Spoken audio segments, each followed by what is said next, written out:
是要第12年，全国召告，玄天宗开启10年1度的弟子招募大典。凡属赤云王朝之子弟，年岁未满18春秋，无论出身贵贱，无论男女，均有资格参与此次比赛。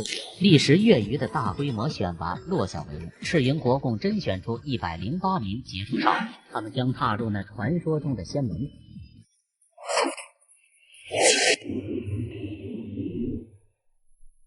耀哥，等等我，这也飞太高了。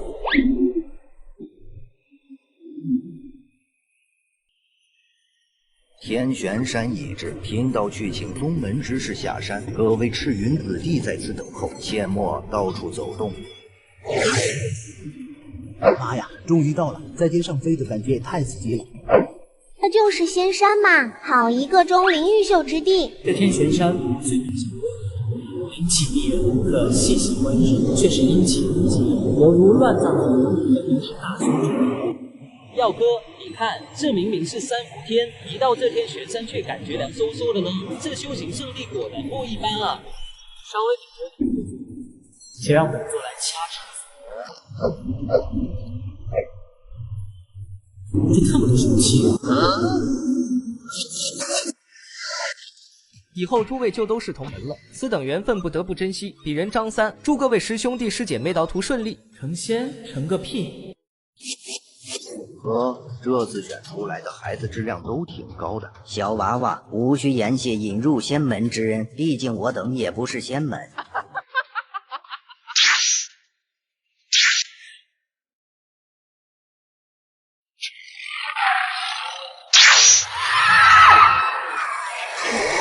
各位，欢迎来到玄天魔宗。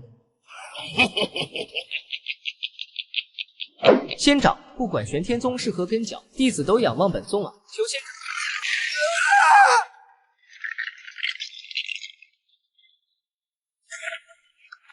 别慌，先找个地方躲起来，一定跟紧我。耀哥，你啥时候力气这么大了？咱们就暂时待在这，别担心，这100多号人呐，就9头老虎，怎么找也得吃死这帮畜生。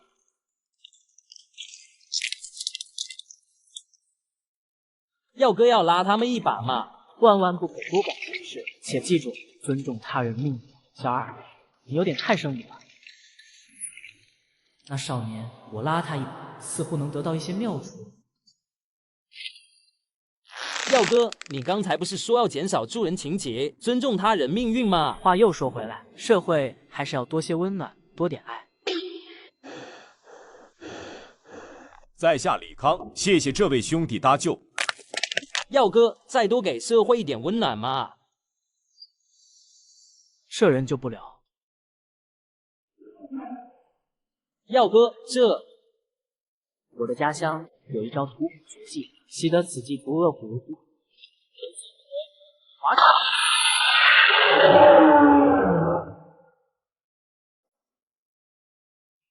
你既然厉害到能杀老虎，你为什么之前一直冷眼旁观？再说一遍，救不了他。现在开始不准再说话。完了，妖道出手了，这下是真的死定了。贫道看到了什么？一个不到15岁的娃儿竟然杀了一头长虎！小鬼，你做了什么？岂不闻天无绝人之路？只要我想走，路就在脚下。很简单，我成尊不就是了？早岁已知世事艰，仍许飞鸿荡云间。一路寒风深如絮，令海沉浮刻独行。千磨万击心铸铁，殚精竭虑铸一剑。今朝剑指叠云处，练骨练人，再练天。装神弄鬼。我在等时运，而你又在等什么？玄天魔宗竟敢行此血迹勾当，今日我便要替天行道。你看，时运，他来了。我王耀拥有窥视天机的神通，以芋头为引，算吉凶，觅机缘，踏上修仙之路。玄天宗的事你也敢插手？别跟他废话，我们一起上。聒噪。得救了，耀哥，我们得救了。多谢仙长大恩相救。邪修真当该死！你们是哪家的孩子？禀仙长，本座是……我们是赤云国的子弟。我等参加了仙门选拔，却被带入了魔门，如此这般。敢问仙长尊号是？可怜的孩子，现在无事了。我叫云梦，此间事了，我会送你们回家。回个球啊！本座是来修仙的。云梦仙长就是这次求仙的仙缘所在，此刻仙缘已至，万万不能放手。云梦道长有所不知，我们是被赤云国特意选出来送到这魔门的，朝廷上下怕是早已和魔门串通一气，若是我等回去，恐怕处境堪忧。大慈大悲的仙长，收下俺们吧。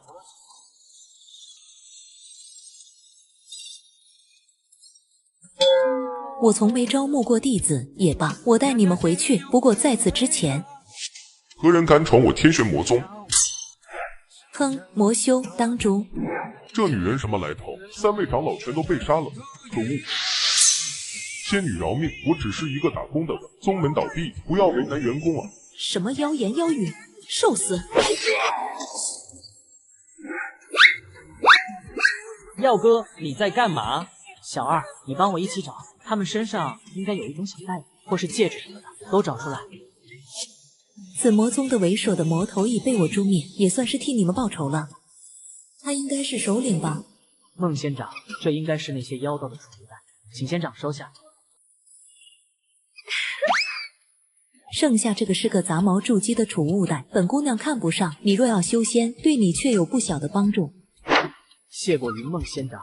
走吧，我带你们回宗门。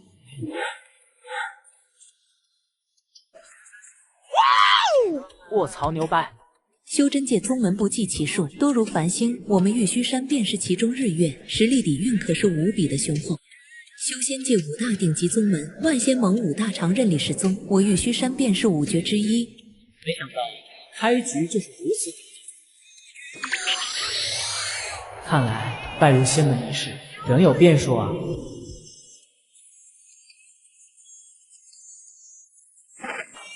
我尚未出师，没有收徒之权，只能将你们引进宗门。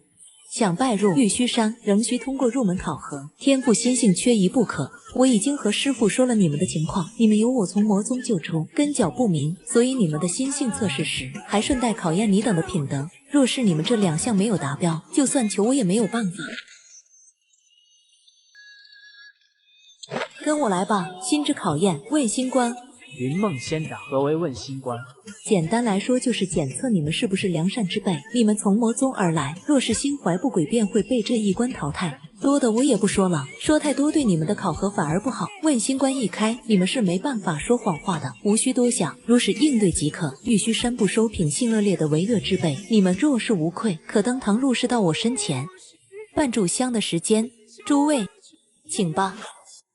那我先来打个样。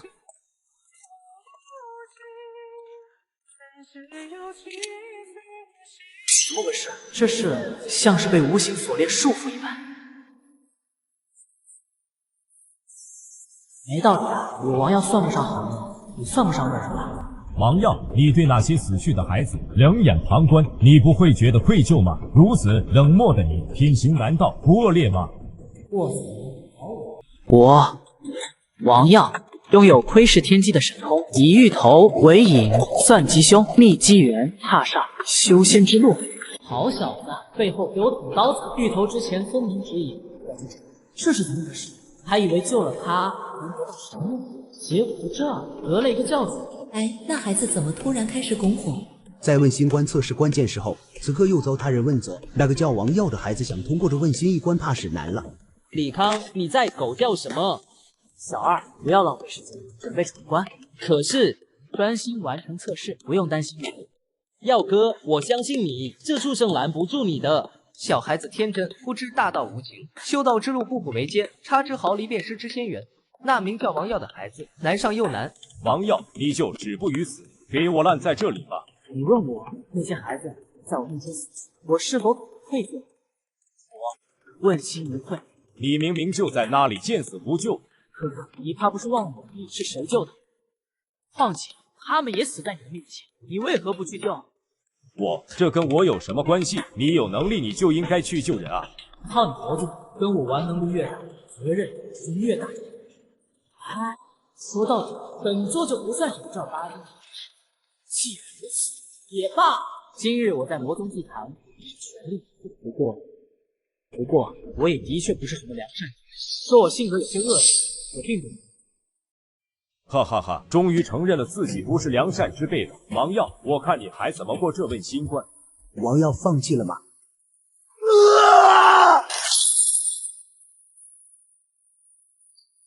乖乖，我这回可算是开了眼。我靠，这小子神了，硬扛问新关，这怎么可能呢？本座上辈子背着房贷，背着车贷，背着催婚的压力，背着沉重的业绩。我做过销售，买过保险，我脸皮又厚又不要脸，区区愧疚，本座背得住。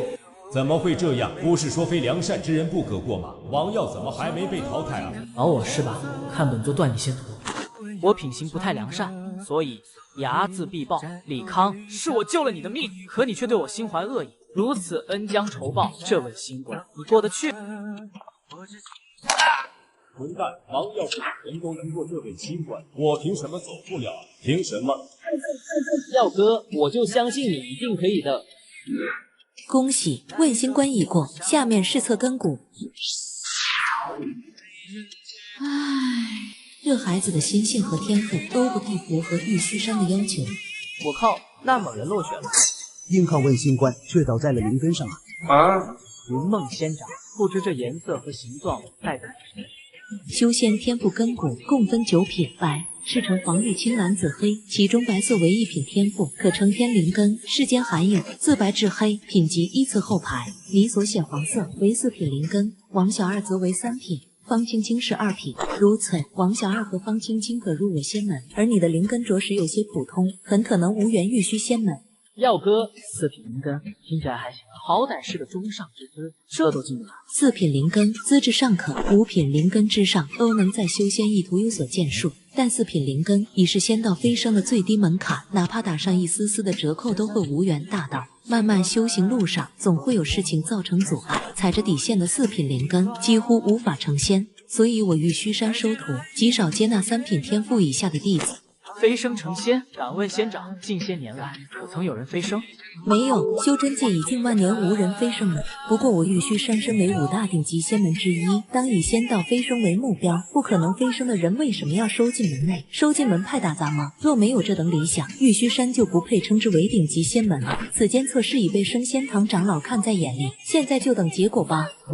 问心有愧还能理直气壮地扛过拷问，这小子倒也有趣。能过问心关，终究说明他不是大恶之徒。不过这问心关本是为了挑出心如稚子、利于修行和培养的孩子，他竟然靠着意志挺过来，这等歪才真是。不过由此可见，这孩子性格倒是无比坚韧。看贫道看来简直是偏执，而且看他的根骨似乎过于普通了。淘汰的不看，其余2品、3品、4品各有一个。小云梦带来的这几个孩子还可以吗？2品地灵根的弟子不必多言，那3品的少年亦颇具潜力。灵根色泽橙红，几乎转为赤色。且看他的灵气显化，并非普通的金木火3属性，而是相当罕见的金火木火复合灵根。复合灵根修炼适配功法可自动提升半个品级。此等天赋练到一脉还缺一些控火的弟子，此子可以考虑破格提拔至内门。无论是丹脉还是去气脉，都可予以栽培。做杂役的滋味如何？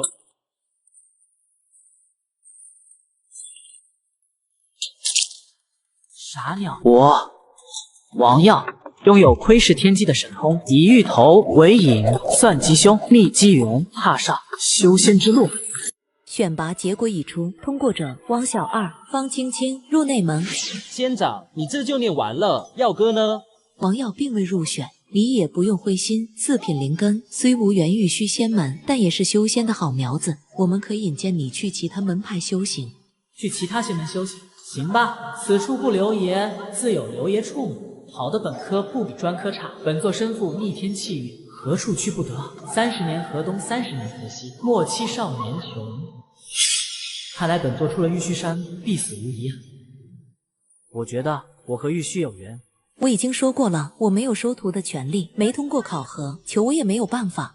可师姐还说过，根本不可能飞升的人，为什么要收进门内？收进门派打杂吗？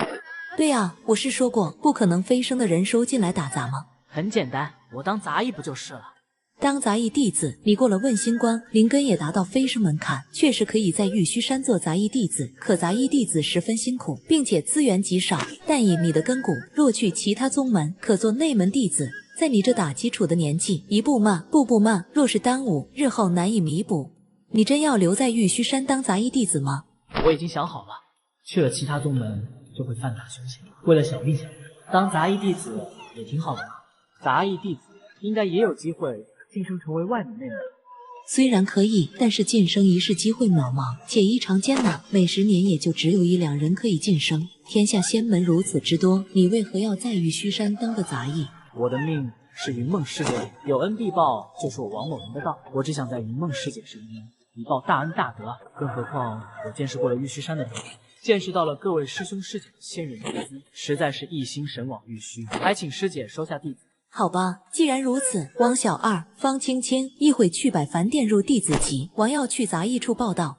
李康未通过问心关考核，不过你根骨3品，可以去其他修仙宗门修行。今日先在杂役院住下，明天会有弟子送你下山。耀哥，你何苦留在这座杂役？我们一起拜入其他仙门也好啊。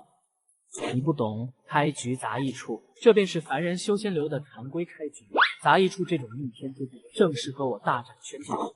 是丫头，你不会也坑害我耀哥吧？不会，我知道耀哥救了我的命呢。其实我大概知道李康为什么那么讨厌耀哥。我们县里3个人一起通过了赤云国的选拔，一个是我，另外2个就是李康和他的哥哥。李康父母很早就不在了，被大他3岁的哥哥带大。在那魔门，我们3个站得比较靠前，李康的哥哥就那么被老虎咬死了，所以他知道耀哥可以打死老虎，却没有救他哥哥，才会记恨上耀哥吧。这个畜生害他哥哥的是那些魔宗邪人，他迁怒我耀哥是怎么回事？耀哥，你在杂役处会很辛苦，我有时间就会来看你的。你在内门好好修行，不要分心。你若修炼有成，对我才是最大的帮助。今后你就是玉虚山的杂役弟子了。花儿谨遵玉虚教诲，刻苦修行，至此踏入修仙一途，勤而行之，日有所戒。杂役弟子每日需领各种差事，楼后荒地需种绿植。清明2天，你的工作就是将荒地挖出6个树坑。看来云梦师姐说的不错，晋升之事果然机会渺茫。王耀真是老天有眼啊！听说你是4品灵根被淘汰下来，做杂役的滋味如何？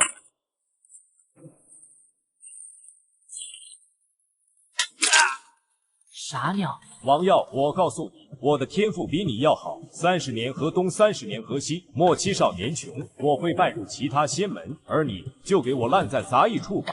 好小子，原来你还是个卧龙凤雏，父母双亡，亲哥陷阱，开局杂役处，身负机缘，如此逆天主角模板，还心死阴沉，记恨本座，你有取死之道。今天我就要和你立下3年之约，等我修行有成，我必会要你好看。3年之约，台词越来越糟糕了，你也配说这话？此子断不能留。呵呵，3年太久，本座只争朝夕。我王耀拥有窥视天机的神通，以芋头为引，算吉凶，觅机缘，踏上修仙之路。你要做什么？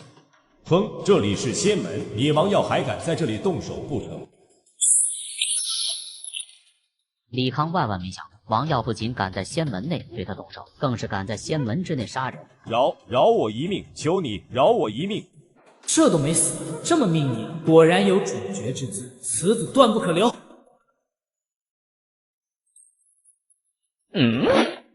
这戒指是你从哪儿得来的？这是我家传的戒指，我给你，我什么都给你，只求你饶我一命。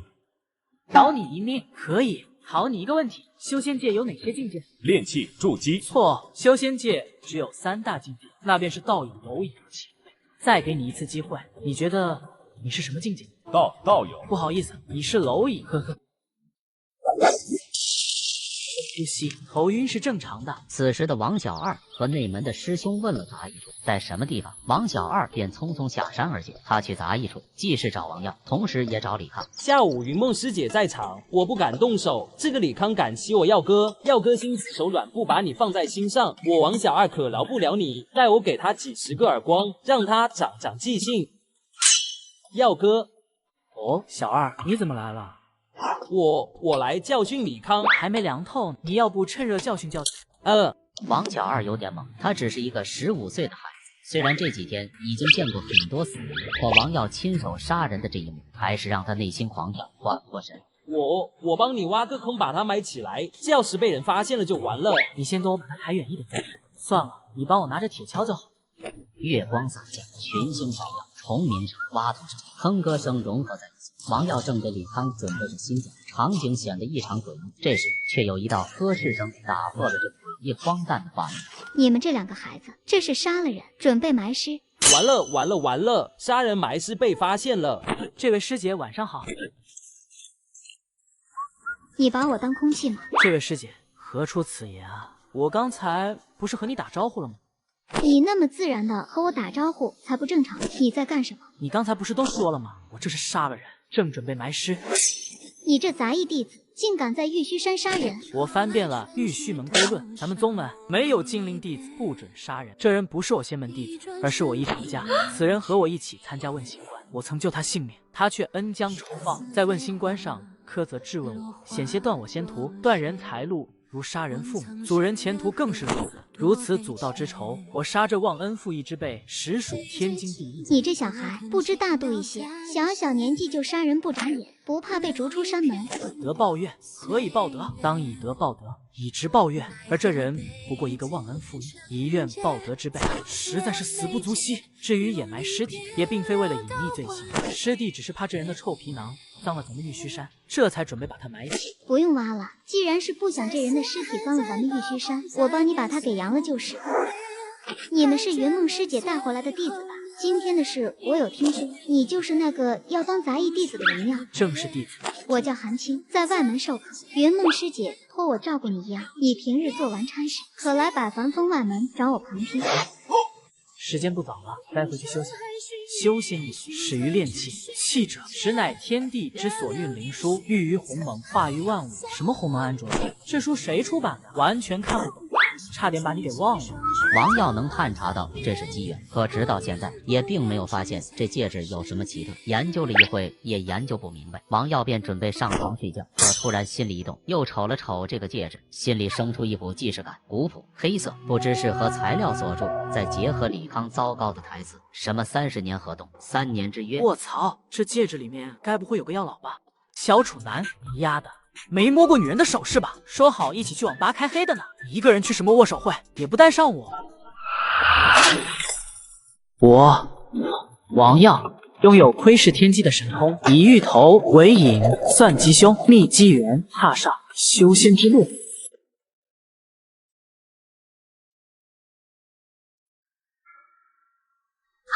又是这场梦，王耀一次意外穿越到这方世界，与其说是穿越，不如说是转生。他可是从出生到现在整整生活了15年。那黑色戒指，昨天研究了好久，也没发现戒指的奇特，药老什么的也不过是王耀的意想，他也就不再特别关注这枚戒指。当下他更关心的是尽快去韩青师姐那旁听讲课。王耀边走边看《玉虚炼气卷》，全书晦涩难懂，许多地方都阐述的不明不白，犹如雾里看花。王耀也只能连蒙带猜。不过上面对境界的描述，王耀看得明明白白。这境界倒是和上辈子看的小说差不多吗？你来了，韩师姐，下午好。这孩子越看越是顺眼。玉虚炼气卷，你可入门？昨日已把前几章看了一遍，但觉功法晦涩难懂，有些地方犹如雾里看花，难以理解。弟子不敢草率修行，还请韩师姐指教。不错，正所谓仙道难书，真理难以用文字记录，有不懂的地方很正常。传承方式往往需口传心授。我还以为这是宗门的防盗手段，故意将口诀写得晦涩难懂。便是中藏经阁，收藏百般秘籍，也要配备传功长老才可学得。这样，即便是功法不小心流落在外，也不至于将底子漏得一干二净。怪不得那功法明明能用白话文写得透彻，非要写成那个鬼样。原来老师之前是在糊弄我。韩青师姐，你说什么？没什么，你把你的理解和我讲下，不对的地方我帮你指正。王耀点头，把自己对那些古文连猜带蒙的理解给韩青讲了一遍。韩青听着，准备帮王耀指出他理解错误的地方，可越听他的表情越茫然，发现王耀的理解十分正确。就是这样，这些地方我是这么理解，我觉得也许会有失偏颇，怕错解其中真意的韩青师姐。不错，还请韩师姐指正。你一点没说错，让我怎么指正？王耀，你悟性不错，对功法理解十分到位，我没什么可指正的地方。这也能行？莫非是我的金手指起作用了？真就卦象好，顺风顺水呗，瞎蒙也能应对。你悟性不错，但切不可骄傲自满。既然全部理解，下一步便可打坐修行。下午我刚好要讲入定炼气的内容，带你去外门旁听。谢谢韩师姐。韩青带着王耀步入了外门的讲堂，讲经堂内周围众多外门弟子都对王耀这个杂役弟子投来目光。哎，这人谁啊？杂役弟子怎么来我们外门听课了？我从未见过这个杂役弟子，而且我竟看不透他的修为，此人不容小觑。废话，我还没开始修仙呢，哪来的修为？今天我们来讲打坐入定的心境。修真之事，物选以炼气归真，夫气者便欲诸生于世，凡尘万象，无物不含元气，乃至穷浩苍茫，地坤厚载。韩青滔滔不绝讲了一堆修仙大道，讲道理却是一套又一套，这让王耀仿佛回到上辈子背诵文言文的苦逼的日子。讲过之后就是实践，一众弟子打坐练气。韩青走到王耀身边，你没入定修炼过，刚才我讲的可听得明白？心无旁骛，六根清净，便可入定炼气。说的不错，不过你上修行过，须知之易行难。周围不少外门弟子听到了韩青的话，看向王耀的目光有好奇，有不解，甚至还有几人带上了轻蔑。原来他没修行过，根本没有修为，我说怎么看不透他？这杂役弟子什么来头？为什么韩师姐带他来咱们外门旁听？谁知道呢？不过杂役弟子天赋不行，听了也白听，入定这一步就能难住他。嘿嘿，我敢打赌，这杂役弟子这一节课都不一定能入定修行。肃静，韩师姐，这没什么难的，书上写的很详细。既然你说的轻松，我先不教你，你可以自己尝试一下。韩青静静地看着王耀，有着敲打他的意思。和王耀接触了这2天，韩青看王耀那是相当顺眼，可越看他顺眼，韩青就越要对他负责。他眼中的王耀冷静又跳脱，总带着些从容不迫，但相对的就少了一些严肃和敬畏。韩青便是想让王耀体会一下修行会，这对他未来百利无害。这小子何德何能让韩青师姐如此关照？众人都在嫉妒王耀，殊不知下一秒会出现更为震惊的。不会吧？我肯定是个修道的天才，师姐。四品灵根是个毛的天才啊！我王耀拥有窥视天机的神通，以芋头为引，算吉凶，觅机缘，踏上修仙之路。王耀在芋头的终极气运下，顺风顺水，修行起来无比丝滑，只是几个呼吸就已入定了，气息沉稳，似乎融入周围的环境。第一次打坐就入定了。刚开始坐禅修行的初学者，一般会心烦意乱，越是想摒弃杂念，越是不得安宁，或是干脆头脑昏沉，直接迷糊过去。像王耀这样一步到位，着实不多，这才引得韩青吃惊。倒是小看了这孩子。常人枯坐，花费无数努力也不可得的清净，他却是发个呆的事。虽然灵根普通，但还真有入定的天赋。韩青手指微微动了一下，王耀就感觉一阵寒气，随后就从入定的状态中退了出来。韩师姐，我刚才是不是成了？还行吧，入定确实说难不难，下一步引气入体才是难点。韩青为了让王耀踏实一些，自然没有表现出对王耀3息入定的行为感到吃惊，可他万万想不到王耀接下来的举动让他再不能淡定。师姐，引气入体我已经成了。吹牛！我当时用了2、3天才成功，这杂役弟子吹牛都不打草稿吗？这不扯吗？我放屁都没这么快。他以为他是天灵根，5息就成功引气入体的人，我还从没见过。王耀，你刚才应该是错觉。真的，师姐你看。哎，你真的成了！韩青此话一出，外门的小伙伴都惊呆了。怎么可能呢？大概只有天灵根才能对灵气有如此感应，这是放在王耀身上，实在是匪夷所思。瞬间掌握气感，你是怎么做到的？王耀想了想，顺风顺水的运势会达成很多匪夷所思的事情，但其中的缘由只能归功于巧了2字，总不能说自己身怀气运之头吧。我肯定是个修道的天才，师姐。4品灵根是个毛的天才啊！百思不得其解下，韩青发动慧眼，试图看破王耀的深浅。王耀，你学过凡人的内功？没有。那你这一身的内功真气哪来的？就和常人一样，身遇险境，跳下悬崖，大难不死。偶遇机缘，被3个绝世大侠灌过顶之后，就会拥有一身顶级内力。谁呀？谁家常人会被3个绝世大侠灌顶啊？韩青自然是不信这番胡话，但终究知道王耀瞬间引气入体的原因。原来如此，体内有那家真气，便已是有了气感。看着周围弟子疑惑的目光，韩青解释道：凡俗习武之人，武功练到一定境界，可以内生真气，称先天武者。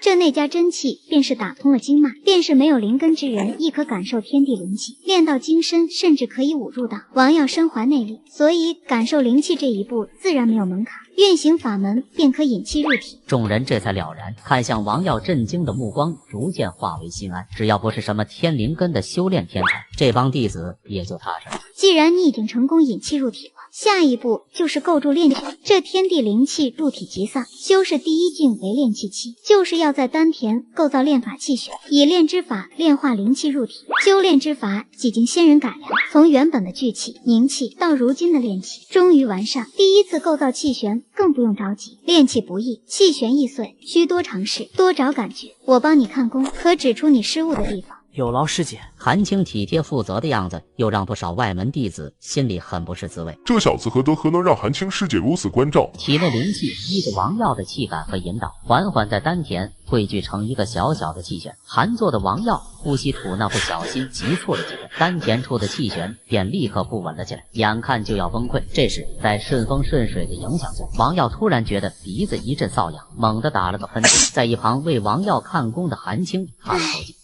打坐入定，要抱元守一，气息稳定，不可妄动。这喷嚏一打，前功尽弃。可事实却并非如此。这口逆天喷嚏一打，王耀身形一震，就是这么一晃，丹田内几乎溃散的炼气法旋境鬼使神差地稳了下来。一个拇指大小的气旋浮于丹田之中，缓缓转动，体内丝丝缕缕的灵气好像找到了主心，立刻从经脉周天被炼化至丹田之中。让师姐操心了，不过我好像又成了。你又成了？侥幸而已，都是师姐教的好话。以韩青的修为，自然可以看透王耀的虚实。心中惊讶之下，他一张高冷御姐脸再度变成天然呆。多次教习任务，我还从未见过像王耀这样一次成功的。不错。听到韩青对王耀表示了肯定，大部分外门弟子看向王耀的眼光也没有之前那种不屑，反而带上了一些认可。同时也有1-2个弟子对王耀的敌视更多。有能力的人自然会得到尊重，但同时亦会招来他人的不满。既然你已构建炼气法旋，便可开始修行了。你须知修行最忌1日暴之，10日寒之，不可贪功冒进，须知细水长流。接下来炼化灵气便是水磨功夫，韩青便不再给王耀开小灶。讲堂内所有的弟子都专心致志地打坐修炼。数个周天下来，王耀丹田内的灵气逐渐突然他脸色这是什么情况？王耀发现自己辛辛苦苦炼化的灵气突然开始飞速流逝，消失的无影无踪。炼化灵气如滴水成河，灵气流逝却一泻千里。怎么回事？哪个环节出问题了？为什么我的丹田存不住灵气？难不成自己是什么先天废体？坏事了！万一自己真是先天废体，恐怕连玉虚仙门的杂役弟子都做不下去了。王耀装作若无其事的样子，继续打坐，尝试练习。但无论他如何努力，情况没有任何好转，丹田依然像漏了气的球，炼化的灵气全部流逝。他强行让自己冷静下来。没事的，没事的，废柴流开局也很正常。本座这一生孤苦伶仃，举目无亲，开局杂役处，现在更是加上一个先天废体，开局越是凄惨，buff 叠得越满，本座日后必定逍遥仙界，飞升仙王。但王耀越想越觉得心中悲凉。不对，不对，一定是哪里出了问题。卧槽！本座想起来了，药老会吸收斗气，我怎么把这一茬给忘了？这戒指里还真住着一个药老不成？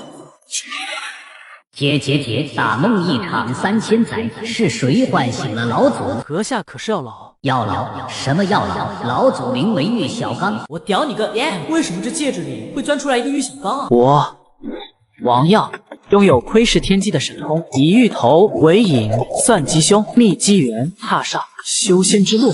接下来炼化灵气之时，王耀将心神聚焦在那戒指上，果然他感受到辛苦炼化的灵气被那戒指吸了进去。戒指窃取灵气十分隐秘，若不是王耀凝神观察，是绝对不会注意到的。看来本座并不是先天废体，丹田内收不住灵气的原因，大概是因为戒指里住着一个老人。先这样吧，总不能现在把戒指丢掉，等回去再做考量。今天就到这里了，多谢师姐授课。第一次修行怎么样？王耀现在只想找个地缝钻进去，现在他的丹田里空空如也。见王耀表情不太正常，韩青皱了皱眉，直接发动。看到王耀没有半点修为，即便再怎么看他顺眼，韩青的脸色也泛起冰了。怎么回事？你刚才在睡觉吗？怎么一点灵气也没有炼化出来？我没有睡觉，我刚才在入定坐禅。灵气呢？你的丹田里怎么一点灵气也没有？我只是在坐禅入定，没有运转功法练气。你在说什么胡话？我带你来外门旁听修行，结果你在这里浪费时间吗？之前师姐你说修行最忌1日暴之，10日寒之，不可贪功冒进，我觉得很有道理。修行之前先修心，我觉得自己还是有些浮躁，所以这1个半时辰一直在枯坐冥想，磨练心智。我这一生如履薄冰，不敢半点贪功冒进，需步步为营。师姐，你觉得我是在浪费时间，但越要抓紧时间，就越要浪费时间。时间从我身边流过，我不急吗？我也急，但是越着急，越要磨练心智。心急之时，便正是修行时。你想想，练心都用了2个时辰，将来练气的时候，那就是几个亿的时辰。听懂掌声？这孩子说的话好奇怪呀。不过修行之前先修心，说的倒是有点道理。既然你没有偷懒睡觉就好，你说的对，每个人都有自己的修行节奏，你回去好好休息。王耀顾不上多说什么，和韩青告别后，便急匆匆忙忙地回到宿舍。王耀把戒指扔到床上，随后盘坐在房间的另一头，离着戒指远远地开始修炼。果然，戒指不在身边，我就能好好修炼。本座不是什么先天废体，那这戒指该怎么处理呢？难不成就这么亮，让里面可能存在的老灯继续充电？这也不是个事。王耀皱着眉思考了半天，终于有了些想法。现在我已经迈入炼气期，有了灵气，可以开箱了。王耀从怀中掏出一本储物袋，正是当时在天玄宗云梦生给他的，将体内不多的灵气注入储物袋里。这应该就是灵石。药老啊，若是你不能吸收灵石的灵气，便是你另有此缘。我也只好将你藏在茅坑，让你先继续长眠了。有用，看来老灯可以吸收灵石活过来。半个时辰后，他脸色就从兴奋变成了难看。这样下去，不知道要吞多少灵石。若是超过500块，药老，那就是你命有此劫了。我也只好将你藏在茅坑，让你先继续长眠。第498、499、500。终于在王耀撒到第500块的时候，他继续扔第501块。没办法，沉没成本太大，现在放弃之前的所有投入都打了水漂。直到580块的时候，戒指终于有了。姐，大梦一场3000载，是谁唤醒了老祖？阁下可是药老？药老？什么药老？老祖名为玉小刚。我屌你个！为什么这戒指里会钻出来一个玉小刚啊？狂磕600块灵石，结果召唤出这么一个货。这老灯刚出来就节节坏笑，8成是个老魔，说不定这老东西还会夺舍我。想到这里，王耀急忙赶查气运卦象，得知紫虚园确实没有厄运，王耀这才放下心来。姐，一个灵气期的小子，既然你唤醒了我，那就送佛送到西，让本座了。原来本座只剩一丝残魂，此生了无趣。因为是残魂，所以夺舍失败了。这老灯心怀不轨，果然不是善茬。王耀脸上一阵阴晴，他想了想，拿起戒指朝茅厕走近，他准备把戒指丢进茅坑里。你要干嘛？装出一副了无生趣的样子，就想接过刚才的事。老邓，你刚才是想夺舍我吧？送佛送到西，好啊，我这就送你去死，镇压在茅坑里，永不见天日。本座已是一丝残魂，此生已尽，无法夺舍重生。那你就乖乖去死。等等，一个小小的杂役弟子，修道艰难，你想不想继承本座衣钵？王耀把戒指老灯唤醒，自然是有这种想法，但现在戒指里住着陈年老魔，明显一身反骨，说不定哪天就会反噬，必须得治一治。不想，我现在只想将你镇压茅坑，不见天日。不想，你这数字可知老祖身份？老祖巅峰时乃大成老祖，收你为徒是你的荣幸。大成老祖又如何？老东西，你难道不知30年河东，30年河西，落毛的凤凰不如鸡？更何况你是魔门之人吧？本座乃正道弟子，岂能与你同流合污？你怎么知道老祖是魔门之人？这个小子似乎早早就知道本座藏在戒指，更是一眼能断定本座是魔道之人。此子看起来不简单啊！而王耀听到这句反问，又被笑到，就好像上辈子一个广西老表一脸不解地问自己：你怎么击到我系广西的？谁家好人一上场就节节怪笑？此灯看起来不太聪明，魔门之人奸诈无耻，断不可信。若要我放过你，你要答应我一件事。什么事？立下天道誓言，我要你认我为主。那你有一伙吗？一伙？什么一伙？咱俩现在不就是一伙的吗？你一把年纪就不要卖萌了好吗？我王耀拥有窥视天机的神通，以芋头为引，算吉凶，觅机缘，踏上修仙之路。我呸！不可能，我乃大成老祖，岂能认你为主？行，那您老走好。等等，我真的可以传你一波，小子。你不用担心老祖会对你不利，我愿立天道誓言，收你为徒，只期有朝一日你能助我补全魂魄，重铸身躯。拜你为师？我不会拜你为师，只学艺不拜师，而且天道誓言也要由我来拟定。王耀一字一句拟定天道誓言，什么必须倾囊相授，不得藏私，鞠躬尽瘁，不得加害王耀，一切以王耀的利益为主，并且考虑到多种情况前提，篇幅极长，誓言更是十分严固。小子，你这哪里是学艺，这还是收我做奴隶啊！这根本就是不平等条约吧？老祖要答应你，岂不是找了个活爹？你做梦，不可能，本座绝不同意。那好吧。小子，老祖同意了，但你必须拜我为师，只学艺不拜师不行，不然老祖凭什么倾囊相授为你考虑？不然你就扔吧，扔进去永不见天日，老祖我也认了。话都说到这份上，王耀知道再打压下去也没什么用，其他条约如果同意，拜师什么的不过是面子浮云，但这老登明显十分注重这层传承关系，可拜玉小刚为师，王耀心里多少有些难以接受。怎么小小年纪就将正邪看得这么重？本座是魔修就拜不得，魔不魔门的无所谓，主要你是玉小刚啊！若你信仰，我一定带头就拜。偏偏你叫玉小刚，本座怎么了？他这时才察觉到，王耀好像不是歧视他魔门身份，而是歧视他的名字。要不然你改个名吧。玉小刚最终也没有改名。好吧，我同意拜师。刚师傅，天道誓约已成，从此你便是老祖的徒弟了，你要敬我如父。敬你如父？说什么梦话呢？刚子，你叫我什么？刚子啊，你不玉小刚吗？有何不妥？小崽子，老祖我是你师傅。此一时彼一时，天道誓言已立。若是之前，你自然是玉老；现在嘛，你就是个老玉。欺师灭祖，欺师灭祖啊！你这样不管伦理纲常的庶子，还是正道玄门的弟子？姐，我这不就入了您的门下吗？好小子！可天道誓言已立，不管如何，他都要对王耀传道解惑，倾囊相授。还真别说，你这翻脸不认人的样子，倒是挺有我魔宗风范，挺合老祖胃口。小子，你是教王耀吧？从今往后，老祖我将带你修行，传你一身衣钵。玄幻三大卦系统重生，随身老登，如今得此卧龙，果然如卦象所示，顺风顺水，龙跃于渊。老头，我要是遇到危险，你能附身代打吗？代打？老祖就剩一丝残魂，神魂不全，也无法力，根本不能附身。那你有一伙吗？一伙？什么一伙？咱俩现在不就是一伙的吗？你一把年纪就不要卖萌了好吗？那功法呢？有没有什么仙品功法传授给我？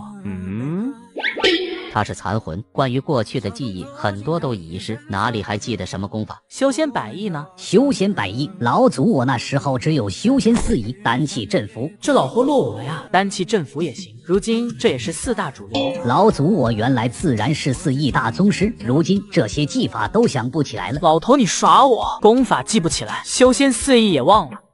我乃大成老祖，高屋建瓴，指点你修行还是绰绰有余。理论大师呗，某种程度上说，很符合你刚子人设。把你的炼气功法给老祖过眼，为师对这就指点你修行。老祖我看不懂，炼气期的功法你看不懂，如今的文字和老祖当年大不相同啊！老祖我不认识，我尼玛，别人家的随身老头传功法送你，自己召唤出的老登技能还是个文盲。于是王耀只能一字一句的念给玉小刚。如今的凝气期功法竟如此精妙，字字珠玑啊，比老祖当年的法门玄妙不知多少。你且等我好好研究一下。看到一卷炼气期的法门，都让玉小刚大开眼界，王耀也真是大开眼界。界。你不过是旧时代的残党，新时代里可能没有能在你头吧。玉小刚完全打破了王耀对借着老登的期待感，不再理会他，转头研究起那个储物袋。储物袋中的零食还剩1000多块，其他的还有10几本魔门功法、10余柄不知品阶的剑技。最引王耀瞩目的还是一柄魂幡。看到这魂幡，数日之前的魔门惨案又浮现在了王耀眼前。会不会把这玉小刚寄到这番里，才是这老登正确的使用方法？道爷，我终于成了。我王耀拥有窥视天机的神通，以芋头为引，算吉凶，觅机缘，踏上修仙之路。除了零食和魂幡，其他的物品王耀都很陌生。刚好手边有一个魔门老祖，王耀把储物袋的东西都掏了出来。老头，这都是你们魔修看家的家伙是吧？你总不至于连这些都认不得吧？这百魂幡、鬼婴锁、白骨剑这些家伙事，我自然是印象深刻。你小子怎么会有这些魔道之物？从魔修那缴获的呗。你在戒指中感知不到外面的事吗？那日天玄宗的事，老祖，我到了这灵气充沛之地，才渐渐苏醒过来。王耀这才明白，为何自己在进入玉虚山之后，才探查出这戒指是个机缘。这些玩意怎么用？难得有你懂的东西，好好表现。这是采阴修灵法，采阴补阳，双修邪功，属于下等功法，并无大用。王耀翻了翻，发现插画精美，姿势众多。此等污秽之物，我必须留下来，好好谴责。这是白骨剑，抽数百活人筋骨炼成，专破护身功法。2阶法器，百魂幡，养生魂、冤魂，可放恶鬼。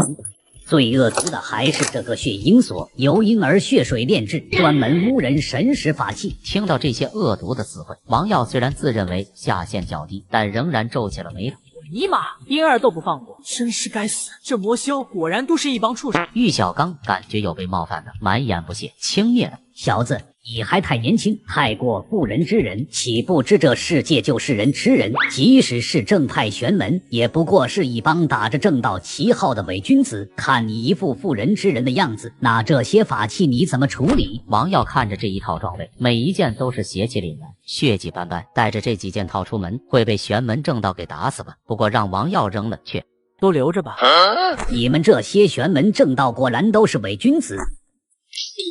我要是现在把这魔气销毁，那些祭献的人不就白死了？正人用邪法，邪法亦是正；邪人用正法，正法亦是邪。本座胸怀正气，就算这番再怎么冒黑烟，在我这他也是人皇旗。小小年纪居然说出如此魄力的话，此子日后必成大器。刚子，你要不进我这人皇旗里面住着？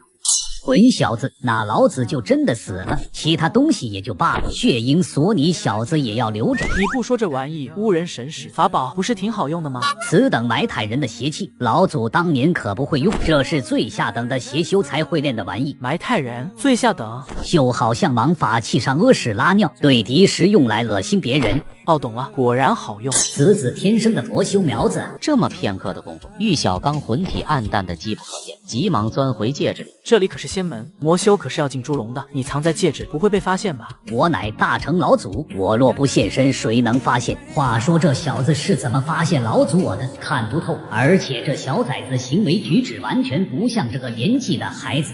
接下来的数日，王耀有条不紊的修行。上午做完杂役差事，其余的时间便教玉小刚识字、练气修行。短短数日，王耀对玉小刚的态度已是大为改观。随着醒来的时间越长，玉小刚曾经记忆似乎也没有那么模糊。大成未得的残魂，智商暂且不提，记性和悟性都是极强。现代文字，玉小刚只用了2日便全部掌握，又把功法研究2日后，玉虚炼气卷被他研究透彻。玉小刚看出功法内的一些窍门，静魔改出一个更适合王耀的炼法。打坐炼气都在追求着一个准确的行气路线，每人的筋骨穴位都不同。玉小刚魔改的功法几乎100%契合王耀的身体。你这宗门灵气充沛至极，无需借灵石修行，修为提升太快，反而不美。怎么样？入定之时，身体前弓半寸，是否灵气吐纳更为流畅了？人类的本质就是真香，新功法修行的速度翻了1倍。王耀立刻变了副嘴脸，刚子这称呼再不提及，一口一个刚师傅。刚师傅说的不错，刚师傅，其实我打小就看你行。几天前还一口一个刚子，和老逼灯的王耀如此变脸，玉小刚不由得在心中感慨，此子未来必成大器。一晃数日，王耀灵气渐渐出明，终于渐渐扩及全身。自修炼以来，日夜不敢放松。这3天36个时辰，我殚精竭虑。今日道爷我终于成了。修炼3天，让你说的跟3年一样。一个凝气1层，让你说的好像成仙了。凝气炼气1层，耳清目明，气血充沛，不错。结束打字，王耀感觉自己耳清目明，头脑清醒，智力都似乎有所提升。1加1等于2，2加2等于4，4加4等于8。我算得好快，我变聪明了。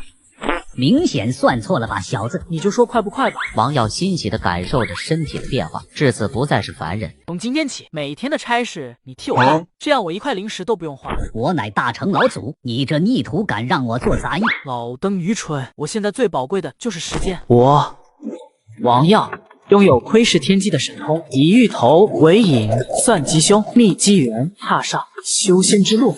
随后，王耀便去杂役处报备警戒。杂役弟子迈入炼气修为，每月可领取2枚灵石，所做事务也会多一些油水。1周就迈入炼气1层，这小子背后必有妖人指点。炼气修为的杂役弟子每月只能领2块灵石，而外门弟子每月则有20枚，内门弟子更是有50枚之多。凡是内外门弟子可接宗门事务和任务，那些正式弟子的工作都是有灵石可拿，而杂役弟子的差事就只值那1块灵石，其余资源的分配更是完全没有可比性。看王耀盯着自己的储物袋，以为王耀没见过，这是储物袋，都知灵气，可装若干物，你就不要羡慕了。这个外门弟子才能领到。谁羡慕你了？土性男。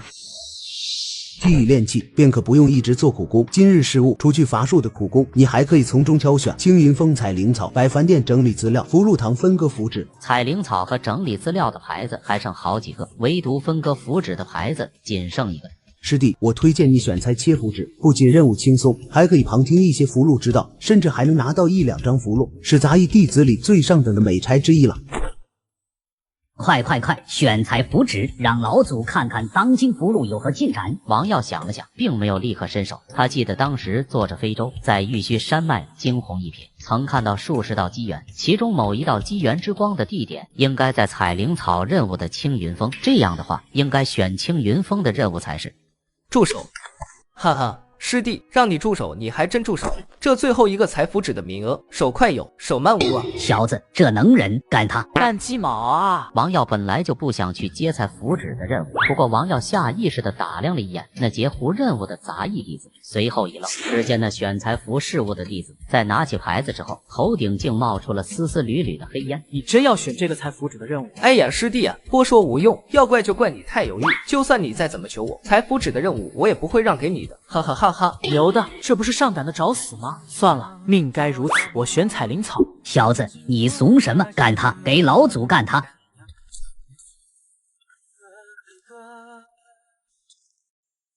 小子，你为什么不干他？老祖，我怎么收了你这么个软烂徒弟？怂货！别爸爸了，采符纸能有什么钱？我告诉你，青云峰上有机缘。笑死个人！真要有机缘，能轮得到你一个炼气1层？你有没有听说过吸引力法则？你相信什么，就会吸引什么，最后便会得到什么。越是相信，就越会提升自己内心的能量，能量越大，越能吸引成功。听懂掌声。老祖，我曾经领悟的法则，2只手都数不过来。博览众法，什么吸引力法则，闻所未闻。那是你孤陋寡闻，没文化。毕竟你是个文盲，哪有文化啊？庶子胡说八道，我乃大成老祖。玉小刚不满的咆哮，王耀懒得去听。这老头翻来覆去就会那一句，连脏话都不会说几句。身为魔修，素质明显有待降低。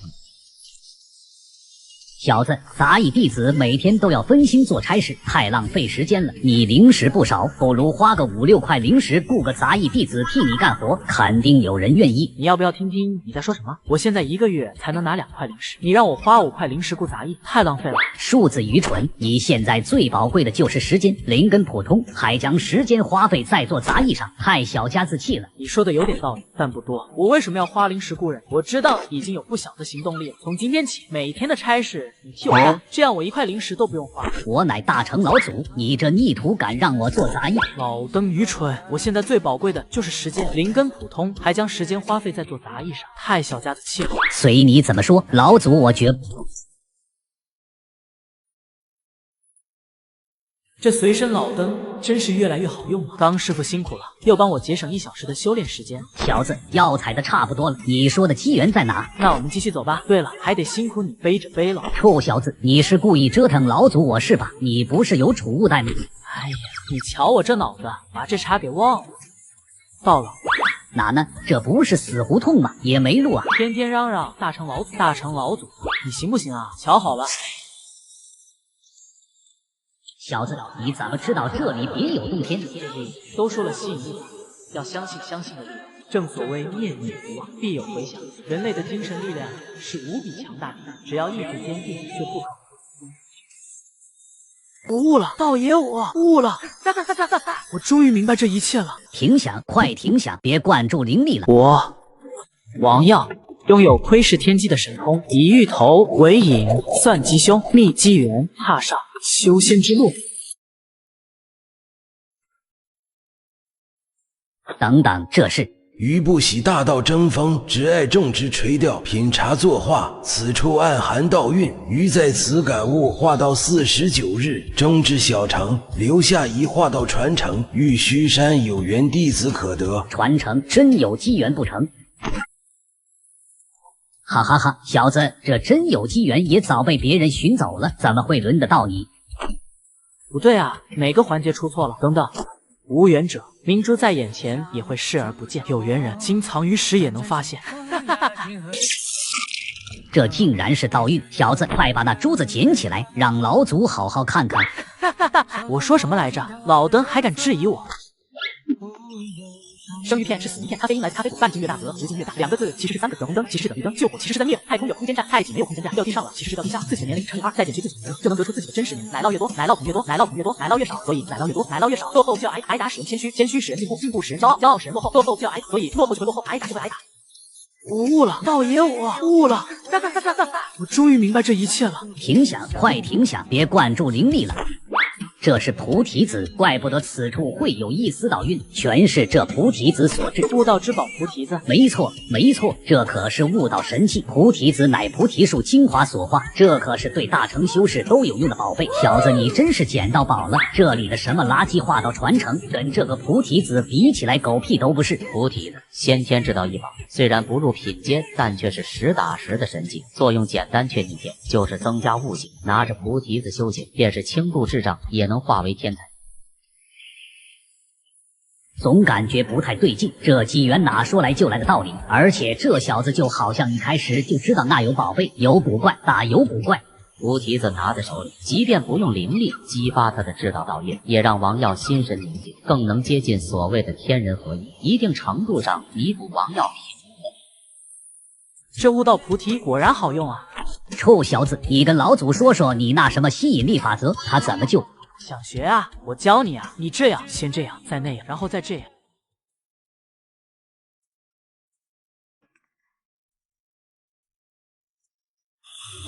王师弟，你昨天没选裁剪符纸，实在是塞翁失马焉知非福。师兄何出此言？昨日去福禄堂的杂役弟子死了3个啊！福禄堂执事正在研究一种丹火符，希望能以符炼丹。之前研发了1、2阶符箓都没什么问题，可昨日开创的3阶丹火符却发生了重大事故，刚画好的符箓当场就炸了，受伤的弟子不计其数。世事无常，生死有命啊！生死有命，富贵在天。幸好本座天天富贵。话说，虽然已经取了1道机缘，但是还有好多道机缘所在区域，却是杂役弟子根本去不了的。不行，该想想如何晋升外门弟子。这几天去问问韩青师姐有没有路子吧。自从有玉小刚在身，王耀对玉虚炼气卷的要义已经领悟极深。上周之后，便一直没有去外门找过韩青。只是让王耀没想到的是，韩青竟会先一步过来找。来了来了，早啊，韩青师姐。几天未见，来看看你的修为进展。还好这孩子没事，要是被丹符炸出个所以然，云梦师姐那边可怎么交差啊？你已经炼气一途，果然还是被发现了。哎呀，侥幸而已。修炼一途哪有什么侥幸？想必你应是颇为努力。不错，最主要的还是我的努力。我这一生如履薄冰，加入仙门之后不敢有半分松懈，睡得比狗晚，起得比鸡早，每时每刻都在努力，无时无刻不在勤奋。我相信这世界上有2种天才。一种是忍术型的天才，而另一种就是我这样努力型的天才。我呸！狗屎，都是靠老祖魔改的功法才能提速。韩青不知此中关节，顿时被唬住，心里颇为欣慰之感。如此努力上进的孩子，也不枉自己用心关照。王耀，你应该想从杂役弟子晋升至外门吧？我可太想了，只是师弟看门规里并未写进升内外门的法子。莫不是修为达到一定境界便可晋升？玉虚仙门分内门、外门、杂役，并不是你以为的那般随着年限就可以晋升。外门金丹弟子一抓一大把，便是修为再高，也不会从外门晋升到内门，一直到元婴期才可成宗门执事。卧槽，这有点坑爹啊！也就是说，我就算金丹了，也是个杂役。哼，那倒不会。杂役弟子入门10年内筑基，可入玉清宫就职进修。玉清宫。听韩青解释了一下，玉清宫是玉虚山在外的分台，享受的资源尚且不如正常外门。懂了，一本大学也有专科分校区。什么是一本大学？没事，师姐你继续讲。无论是杂役升外门，还是外门升内门，需符合3个条件：一、修仙百艺有一项天赋得到宗门认证；二、斗法之能达到同届弟子一流水准；三、对宗门有重大贡献。这3个条件对于正常弟子来说确实太过艰难，但对本座来说只能说还行吧。不过这第3点，重大贡献，不知道上交一个大成魔修残魂算不算重大贡献？你一个炼气1层的杂役弟子，吹牛也不打草稿，你走吧。我王耀拥有窥视天机的神通，以芋头为引，算吉凶，觅机缘，踏上修仙之路。师姐，这3个条件确实艰难。正常晋升确实艰难，但若是有人举荐，3个条件满足一项即可晋升。师姐的意思是，我手里就有一个举荐名额。若说正常晋升就像考研，那韩青的这个举荐名额无疑就是保研了。此名额一般都是用在外门升内门，但云梦师姐对我有恩，她托我照顾你，我定不负所托。你倒是好运气，能和云梦师姐结个缘分。云梦师姐引我入门是我的运气，韩师姐的知遇之恩也是我的福分。小子，你最好能一碗水端平。既然你的修行已经走上正轨，明天我带你去藏经阁，你可先看看自己适合修仙百艺的哪一种。修仙百艺有一专精，再加我的举荐，可入外门。谢韩青师姐。韩师姐，您手中的推荐名额，还请对江河关照1、2。师姐的修为卡在金丹初期许久了吧？这2瓶5行净灵丹有助于破境。师姐笑呢？临江山，灵丹你且收回，推荐名额我已有安排，林师弟请回吧。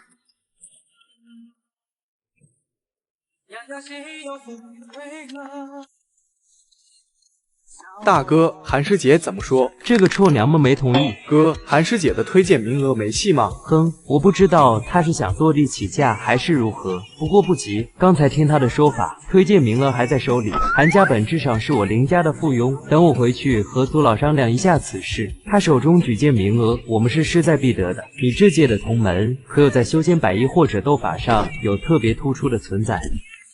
入门1年来，同门的心思全在炼气上，并没有什么人分心修仙百艺。倒是有一个叫韩天的斗法奇才，炼气中期无敌手。斗法奇才韩天，他也姓韩。韩青的推荐名额，说不定就是准备给此子。为兄找机会帮你废了此人，免得出了岔子。你记得盯紧周围门人，哪些人和韩青走得近，哪些人可能和你竞争，都仔细盯住，及时告知。这时兄弟2人见一杂役弟子向这边走来，径直走进了韩青的住处。是他。这人是谁？上周韩青师姐带他来外门旁听，对这人颇为用心，倒是不清楚他是什么背景。哥，我需要打探一下这个杂役弟子的来历吗？杂役弟子不值一提。哥，你刚才不是还让我关注哪些人可能和韩师姐走得近？现在属他走得近啊。小何，你信我就对了。杂役弟子不值一提，听哥的，不必管他。你的福禄之道仍需精进，不然我即便为你讨到了推荐名额，也不一定能过关。回去多用心钻研。知道了，哥。宗藏经阁藏书万万卷，盘破万万千，修仙百艺，你准备钻研哪一道？倒是没有想好，一会我都看看吧。王耀心里想的明白，读书是不可能读书的，有记忆力惊人的随身老登在身，当然要让老登来。这里就是修仙百艺区，你一会看的时候不要光找感兴趣，更要找擅长的、合适的。等会我再来找你。王耀随手拿过一本阵法书籍，看了几眼，感觉颇为枯燥，大部分经文典籍全是晦涩的古语，理解起来急需耗费心神。若是拿着菩提子，倒是可以快速学习。算了，还是让老登先把这些书都背，先提升老头的文化，自己回去慢慢学也不迟。老头，抓紧背，是时候展现你大成老祖的实力。庶子逆徒，哪有徒弟逼着师傅背典籍的？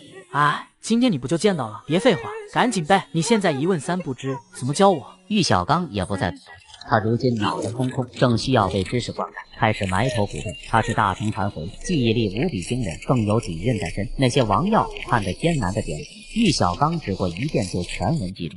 王耀，你这是在玩闹吗？韩师姐何出此言啊？我带你进来是为了让你学习修仙百艺，你这样胡乱翻书能学到什么东西？别说理解了，你这样连每一页的内容都看不全。师姐，我没有乱翻书，我这是在学习。我打小就聪明，看书从来都是这么看的。放屁！师姐，我知道你很急，但你先别急。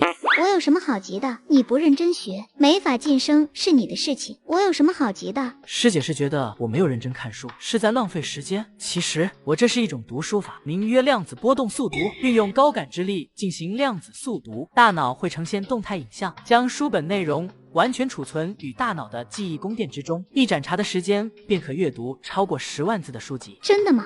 当然是假的。你小子还会这么厉害的读书法？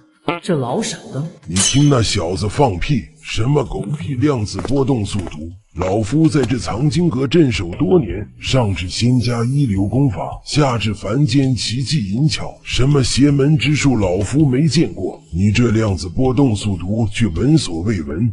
见过诸葛长老。小子，筑基修士尚且不能做到如此过目不忘，金丹修士神魂磅礴，才能如此扩印群书。你一个炼气一层的杂役弟子，吹牛也不打草稿。你走吧，小韩以后不要再带他过来了。坏了，这王耀怎么还在一直翻不停？都什么时候了？诸葛长老他不过一个刚入门的孩子，您别跟他一般见识。不必多言，老夫最厌恶的就是不尊重知识之人，不要替此子求情了，朽木不可雕也。万我父九转路，半句阳灭星宿，天欲灭我，我灭天，水到魔尊，不是仙。我王耀拥有窥视天机的神通，以芋头为引，算吉凶，觅机缘，踏上修仙之路。听到诸葛长老说王耀是朽木，韩青心里微微不喜，但也不好再多说什么。诸葛长老语气坚定，他一个内门弟子，在长老面前能有什么薄面？唉，看来以后没法带王耀来藏经阁。这小子总喜欢说胡话，这次的事情让他长个教训，得好好教一教他。他想看什么书，以后自己带给他。诸葛长老莫要怪罪，韩青这就带王耀离开。可王耀直到现在手里还在不停的翻书，心平气和，气定神闲，好像把传功长老当空气。这时又换了一本，继续了。好小子，还在这胡闹！老夫的话真是半点听不进去，根本不把我放在眼里。长老误会了，弟子读书一向心无旁骛。别胡闹了。女人让本座先装个逼，还敢嘴硬！既然你说你在学习，我倒要听听你说的量子速读是如何修行的。长老说的不错，量子波动速读只不过是弟子的玩笑之言。玩笑之言？藏经阁岂是你的玩闹之地？我知道你很急，但你先别急。量子速读是玩笑之言，但弟子确实有过目不忘的本领。这110本书，弟子已用心记下。长老若是不信，不如考考弟子。好小子，真是死鸭子嘴硬！老夫在藏经阁守了多年，这些书早已烂熟于心。既然你口出狂言，我便考考你。丹药论第3章，丹火之理是之为何？说啊，刚师傅你快开金口！等等，我知道你很急，但你先别急。老祖我刚才记得太多了，有些耗费心神，一时想不起来。你让老祖想想。老都没谱，关键时刻掉链子。欲成仙，先拜天。天上宫阙有神仙。成仙道，道3000，毁人道，灭人间。炼仙蛊，宿命天。剑斩太白，犹定仙。半生清醒，半生癫，半生执拗，半生癫。万我父9转路，半句阳灭星宿。天欲灭我，我灭天。水到魔尊，不是仙。光阴有路红莲柱。天外道魔寻香路，大爱故交有乐土。春秋蝉鸣开前路，骨生骨肉骨相连。长生天无长生仙，无悔魔心照世间。炼土炼人，爱炼天。小子，你在干嘛？叽里呱啦的说些什么东西？这孩子神神叨叨的说什么？丹药论是炼之道，我不由得有感发。别废话了，快滚！看，又急。倘若我要是记得呢？你要是真的记得，以后不用小韩带你过来。藏经阁一层修仙100亿的书，你随便看。王耀会心一笑，玉小刚已在心中将答案告诉他，要不然还得念几首诗拖一下。丹药论第3章，丹火之理，当依草药之习。随着王耀流利的马卡巴卡，诸葛长老愣住，这小子竟真的记得。法引之术第5节，这个以法明电，以电感。草木纲第7章。片刻后，诸葛长老震惊地看着王耀，韩青那张高冷的脸也变成了天然呆。诸葛长老已经考了王耀20本典籍，王耀竟真的一字不差，全都记得。没想到炼气期的王耀竟有如此异能，过目不忘，这是金丹修士才有的能力。你小子还真没说谎，真的一直在学。放你娘的屁！是老祖我在学。诸葛长老到底是大修士，很快回过神来。过目不忘虽说罕见，但在玉虚仙门这种妖孽横出的顶级大宗，也不算惊世骇俗。马马虎虎吧，过目不忘确实是种本领。老夫承认你没在这胡闹，但你这么走马观花，光记住了有什么用？不如好好钻研一本。只是记住没有用，你更应该看看自己对哪一种道更感悟，用心去学习一道。像你这样囫囵吞枣，终究是虚妄。弟子其实就这么看一遍，就已经有所理解了。放屁！经文典籍晦涩难懂，便是苦心钻研者都需我等传功长老指点。你要是这么快能理解，老夫算你厉害。算我厉害是什么鬼？见王耀和韩青都一脸古怪地看着自己，试图挽回面子。这样，小子，你看的不都是丹气镇服4项吗？若你真的是有某一道的绝人天赋，老夫送你一组对应的3阶法器，足够你用到金丹期。弟子这4项里对丹之1道感悟最深，还请长老提问。好，若你真对丹道悟性逆天，老夫就送你一套丹炉鼎器。你小子到我这进货来了。我王耀拥有窥视天机的神通，以芋头为引，算吉凶，秘机缘，踏上修仙之路。你且说一下对丹法初级的感悟和理解。快，刚师傅快教我。好啊，竟真的是一个丹道奇才，非常不错的丹道天赋。老夫不食言，3阶丹鼎器具送你了，丹宝送奇才，也算是一桩美谈。王耀接过法宝，丹香扑鼻而来，显然是不可多得的炼丹佳绩。这本是诸葛长老要送给自己大徒弟，不过爱才之心一起，送给王耀倒也无妨。小子运气不错，这套炼丹鼎炉对你来说相当奢侈，快收起来。多谢诸葛长老，不过炼丹炼气不分家。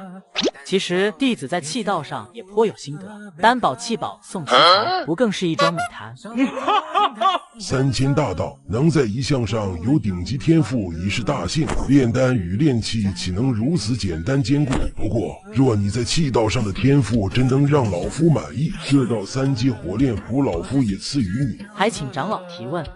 那真金炼灵诀，刚师傅教我。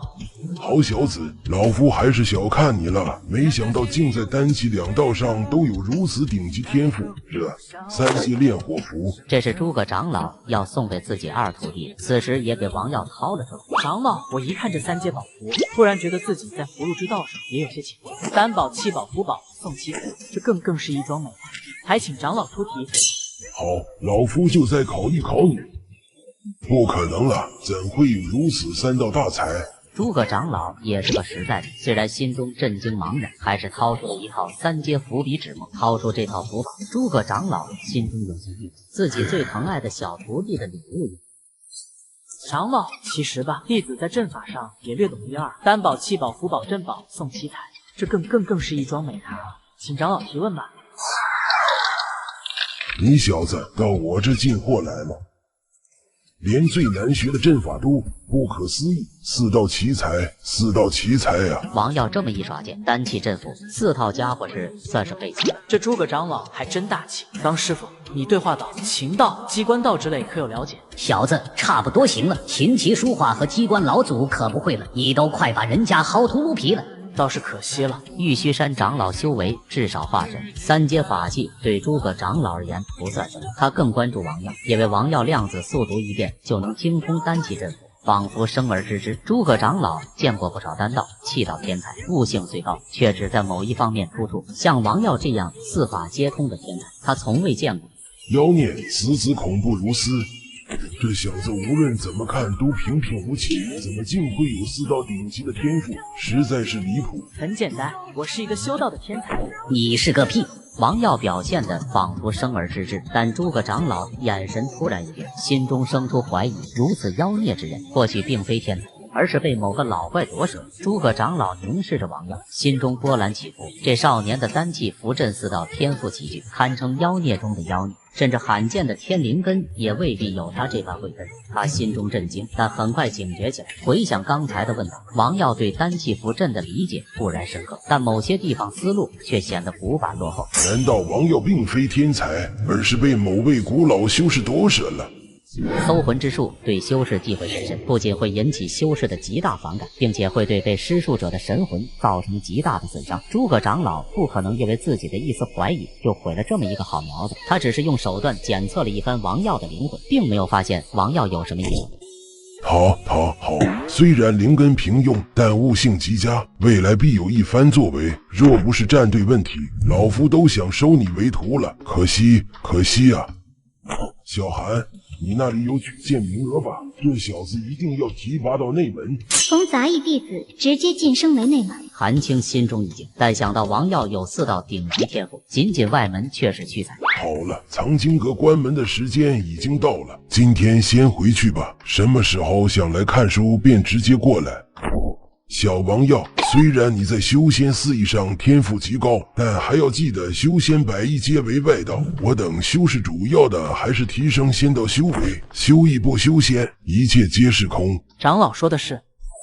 丹气符阵4道天才，本想着你能有一种修仙100役的天赋就已经很不错了，没想到你竟然有如此天资，还要多亏韩青师姐教导的好。你妈的，那都是老祖教的，关这女人屁事。老登愚蠢，逢场作戏、溜须拍马的道理你都不懂，你当年是怎么一步步修炼到大圣期的？被他这么一提，玉小刚也觉得自己这缕残魂苏醒之后，智力似乎的确大不如前，越想越是心醉。这是你的天赋，跟我没有关系。既然如此，也就不用再等上几个月了。我现在就可以将你的推荐名额提上去，等举荐名额走好流程，就直接接你到外门。而真正晋升，就是要参与下个月的天赋考核。天赋认定分为笔试和实践，你是晋升到内门还是外门，就看你考核的成绩了。虽然你有4道顶级天赋，而且还过目不忘，但切记不要骄傲自满，记得好好参悟。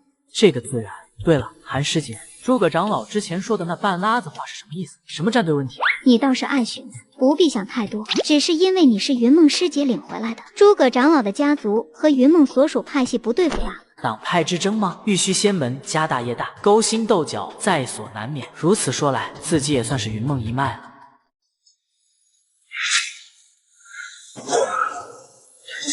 气势蝼蚁，那用你的气来滋补本座。接下来的日子，王耀一口一个刚师傅，但完全把玉小刚当黑奴来用，每日的杂物全都交给玉小刚来干，美名其曰锻炼玉小刚残魂的强度。王耀则在一旁练气修行。做完每日的杂役工作，便去藏经阁修仙100役区域，让玉小刚疯狂拷贝典籍。这夜以继日的当苦力，让玉小刚有些痛不欲生。行了，现代的一阶丹气阵符，老祖差不多已经看透了，剩下的书籍很多内容都大同小异，这么多书再翻几年也看不完，差不多得了。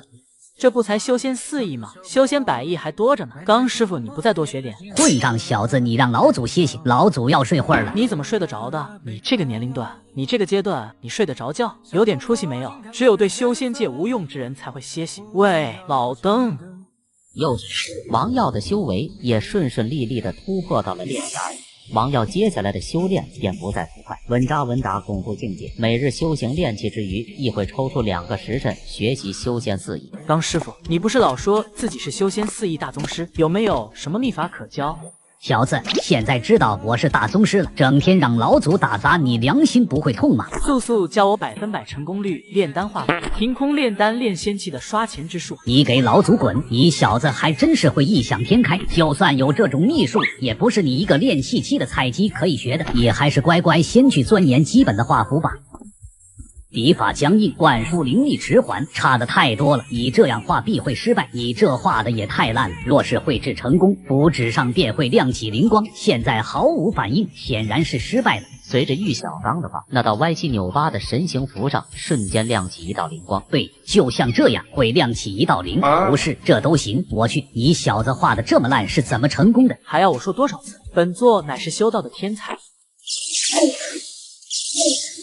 这神行符还真好用，用来跑路不错。虽然用的是最下等的符纸和朱砂，神行符亦是一阶下品符，但是有3阶伏笔的加成，这神行符箓可媲美一阶中品了。一阶中品符箓售价500-10左右，我这岂不是一本万利？这不就可以无限刷金了？你想多了，画符哪有那么容易成功？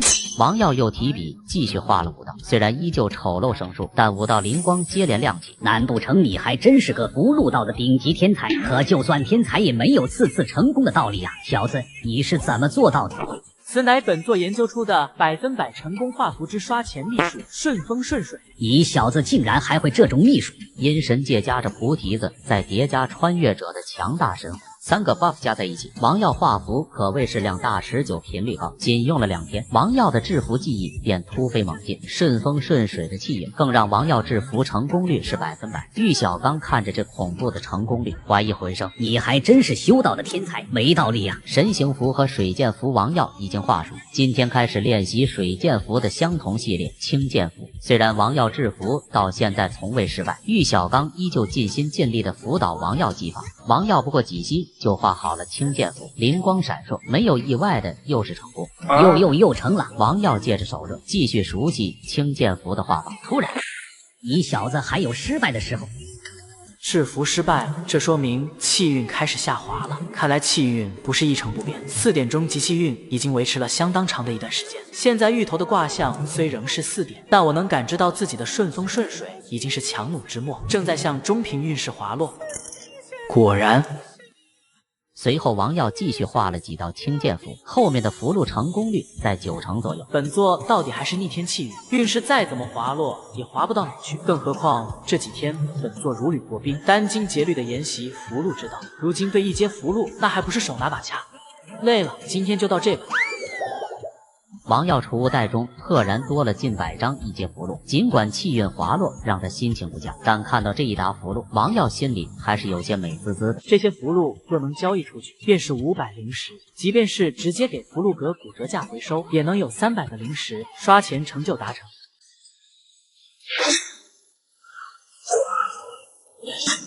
气势蝼蚁，那利用你的气来滋补本座。没记错的话，今天好像是发放修行资源的日子。杂役弟子真是凄惨啊！1月到头就这么王耀刚走出杂役处，就来了3个不速之客。你是王师弟吧？来杂役处快1周了，怎么不和师兄们打个招呼？几位有何贵干？怎么跟老子说话的？小子你不知道尊称一句师兄。哎，不要急，都是杂役处的自家兄弟，大家和睦相处。知道师弟刚刚成为炼气修士，没有护身之宝，师兄这里有几张上好的护身符箓，这不特意过来照顾师弟来了。师弟只要1块灵石，这2张护身符就是你的了。小子，你别被骗了，这符是假的，上面根本没有任何灵气。废话，什么护身符？这3个人就是来收保护费的。哎，那个新来的王耀也要被强行拿走1块灵石了，不很正常吗？大家都是这么过来的。周围杂役弟子冷眼旁观，心里有种本该如此的感觉，甚至有些幸灾乐祸的快意之感，开开心心看起来热闹。你他妈聋了！师弟，快来照顾师兄的生意吧，师兄现在还和你客客气气的，你没有护身符的话，说不得就要受些苦了。劫修，小子，他们是劫修，妈了个巴子的，劫到老祖头上来了，小子把他们给老祖都杀了。这老傻的，王耀心中也是恼火，本来气运下滑，心情就不好，现在还有这些小卡拉米过来寻晦气。不对，或许正是因为气运下滑，所以就有人来寻晦气，不长眼的东西霸凌到本座头上来了。几位师兄，你们真是太客气了。3名杂役弟子相视一笑，以为王耀服软了。然而王耀接下来的话让他们脸色瞬间阴沉。但我是不会和你们客气的，我不买。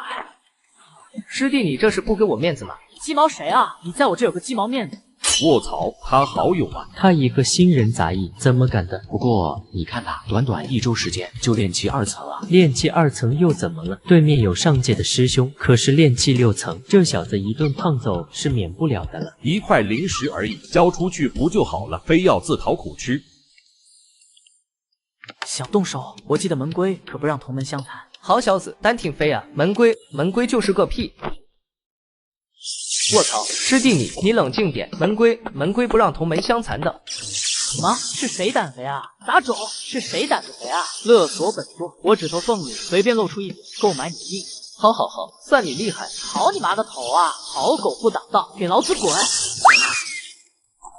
都是杂役弟子，看他装的那个样子，都是这么过来的。1块灵石而已。这个王耀哪里来的这么多符箓？他好像有储物袋，肯定有背景。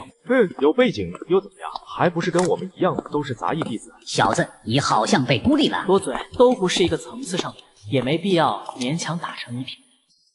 随后来到食堂，经历这么一番霸凌，王耀则想到了王小二。一段时间不见那小子，自己在杂役处被霸凌，不知道那傻小子在内门怎么样了？这是内门的师姐来我们这食堂干嘛？王耀，你看这内门的师姐表情如此冷厉，肯定是来者不善，8成是王耀惹了事端。呵呵，他今天还和上界的师兄耍横，看他一会还敢不敢和内门师姐耍横。韩师姐，你怎么来了？举荐名额已经开始审批了，你从今天开始就来外门，这样就不用再操心杂役弟子的事务。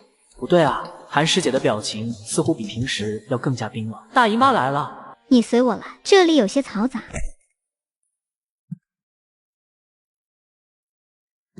王耀他竟然要去外门了，怎么可能啊？这王耀他凭什么能去外门呢？王耀都要成为外门弟子了，我们得巴结他了。你刚才是不是说王耀师兄的坏话了？你等我举报你的。我没有，你别胡说。我明明就听你说了，我告诉你，你完了。别啊，求求你不要搞我啊！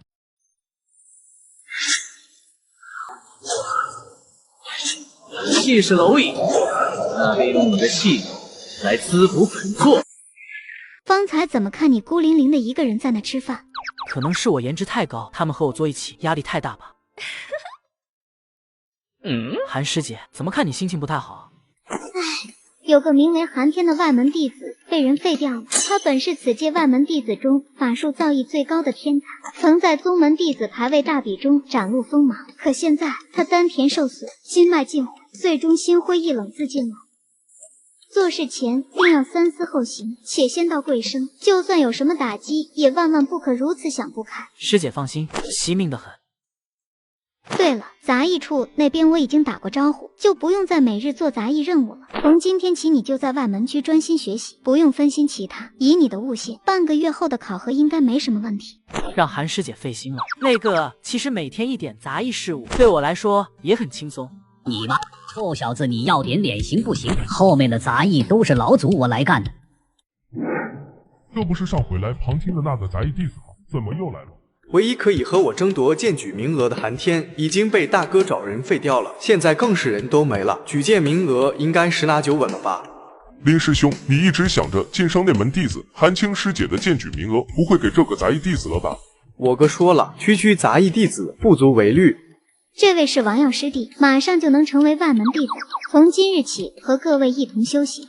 这个杂役竟然是韩青师姐的保送弟子，我哥不是说不用在意他吗？愿师弟抽空打探一下这王耀的根脚来历。行，我办事，你放心。王师弟留步。何事？我还是第一次见有杂役弟子进身外门，你究竟是何等来历啊？能不能给师兄稍稍透个底？我有什么背景？本座只不过是一个普普通通气运逆天的穿越者罢了。王耀想到韩青之前的话，便说道：“我是云梦一脉的。”王师弟，你竟然和云梦师姐有关系？我的命是云梦师姐给的，是云梦师姐把我带到这。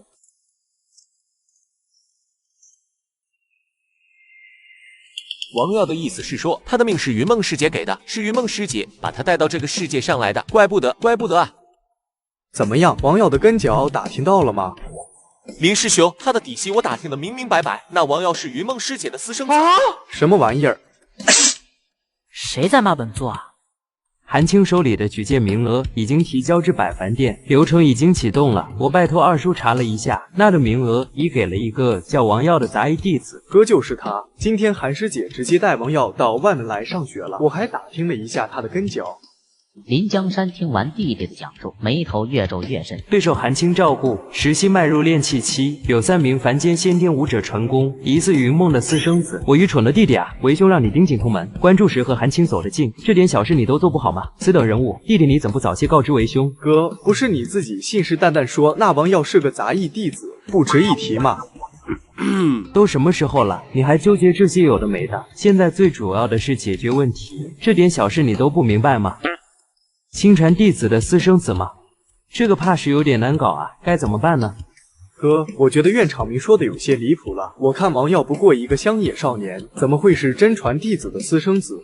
不对，用无与伦比的智慧来看，如此离谱的事情，编故事都编不出来。由此可见，定是真事。再者，先天武者对我们修士虽不值一提，但在凡俗地位非同小可。强迫先天武者传功，绝不是一般凡俗势力可以办到的。况且你说王耀明明是杂役弟子，却有储物袋，还有灵石，此人绝非什么乡野少年。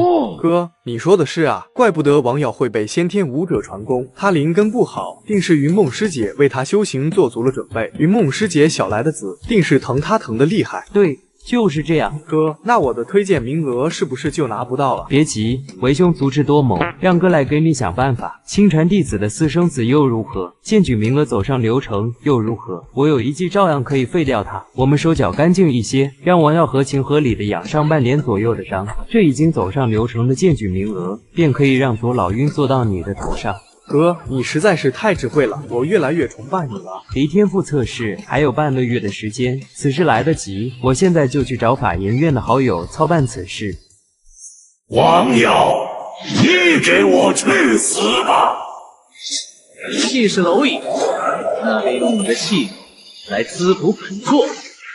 王耀在百凡峰的外门区域和外门弟子一起修行已有3天。说起来，外门弟子的确是有素质很多，那种嘲讽剧情并没有发生。小子，你又有杂念了，心有杂念，气息亦会杂乱，会降低修炼效率。你怎么这几天总是这样？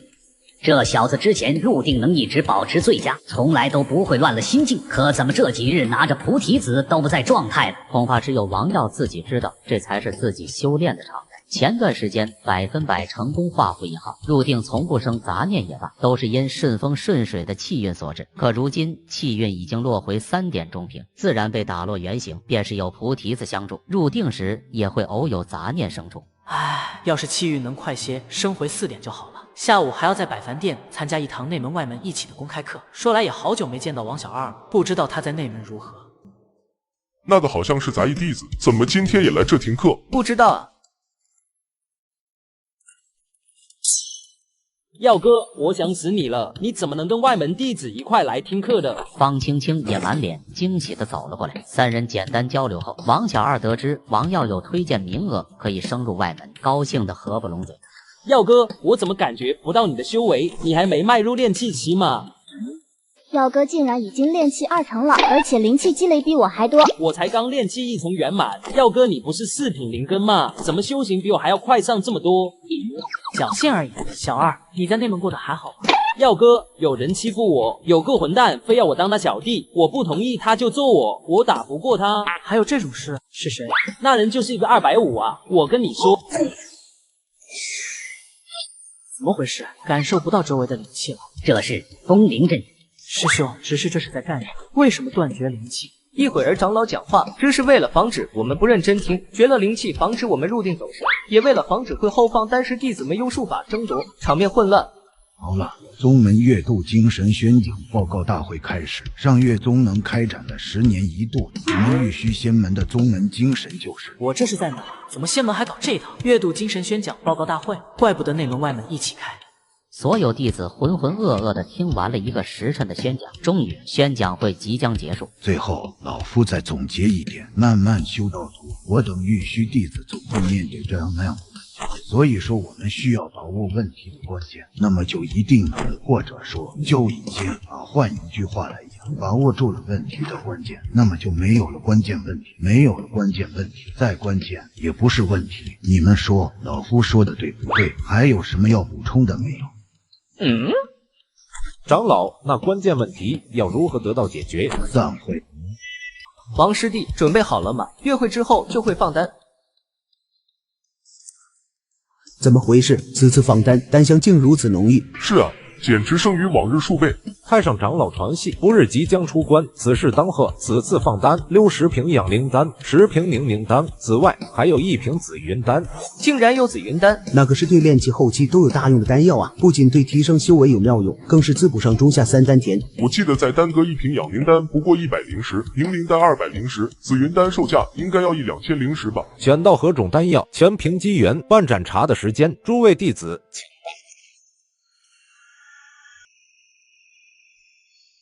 机缘之光，紫云丹就是那瓶。紫云丹，这瓶就是紫云丹，小子你真神了。这瓶丹药我叶某人看中了，小杂役弟子速速退去。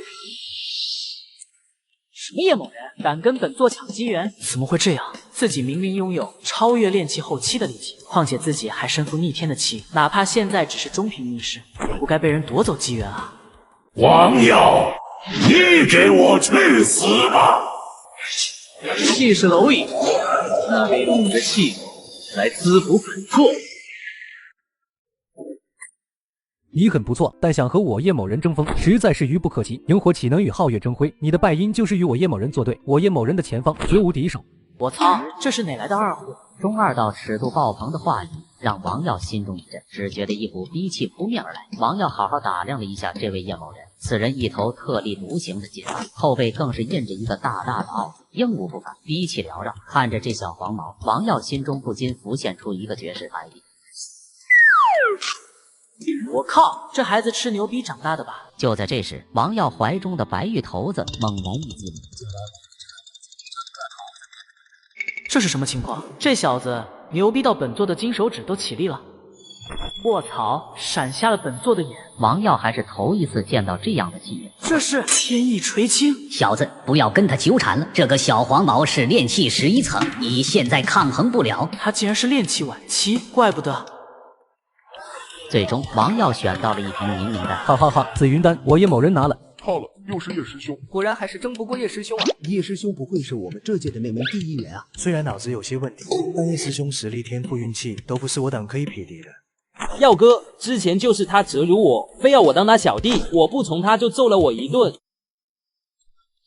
呵，你不错，区区一个杂役弟子，力气倒是不小。既然能参加大会，将来是有举荐名额吧？不错，我给你个机会，当我叶某人的小弟。他不仅折辱我，他现在竟然还要折辱耀哥，要收耀哥做小弟，岂有此理！这二货还要本座蜡头就拜，他以为他是龙傲天吗？你是谁？连我叶某人的名字都不知道，你真是太过孤陋寡闻了。我名叶傲天。我屌你个 M！ 龙傲天还真的是龙傲天啊！修真世界果然无奇不有，竟然还能看见活的龙傲天啊！怪不得，难怪此子逼气惊人，难怪此子天意垂青，难怪此子如此傻子，难怪此子刚一见面就让本座蜡头就拜。王耀看着叶傲天，心中感慨万千。你听说过我叶某人的故事？你的脸上写满了故事。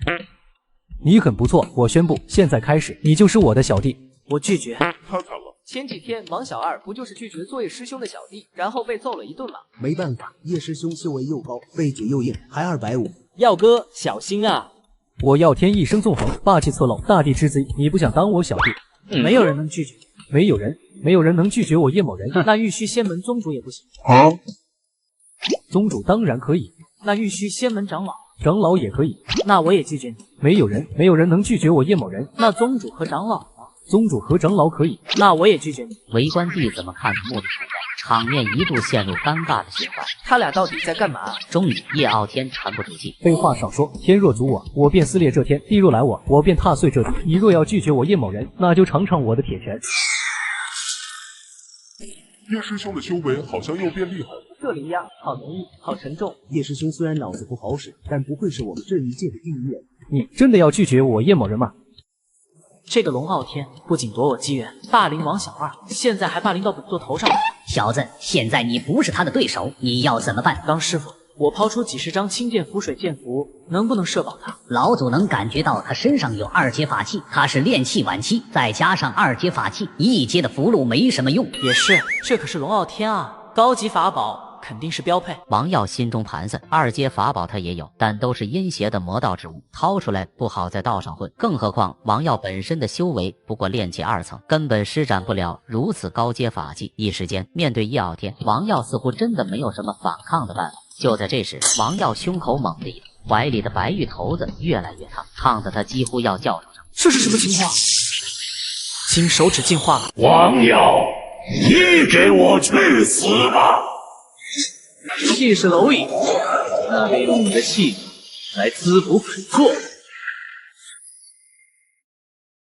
这个王耀是你朋友？他是我同乡的大哥。叶师兄就是个250，你别过去了。他是炼气晚期，本界内门第一，没人能拦得住他。真激怒他，反而会把事情闹大。他要是一生气，下手没轻没重就更麻烦了。可是这个叶傲天不仅折辱我，还折辱耀哥。叶师兄虽然天资过人，但是脑子不好使，确实惹得大家怨声载道。不只是你，还有4、5个弟子都被他这么欺负过。但我们身为修士，胸怀道心，宁折不弯，没有一个人会降低身份当他的小弟，顶多被揍一顿就是了，没什么大不了的。不错，吾辈修士道心如铁，宁折不弯。小二师弟，你之前被叶师兄揍了一顿，但是没有人会瞧不起你的，你很棒。吾辈修士道心如铁，宁折不弯。我不能让耀哥一个人坚持，就算挨揍我也要和他一起。此刻，王耀正默默感悟着金手指的新技能。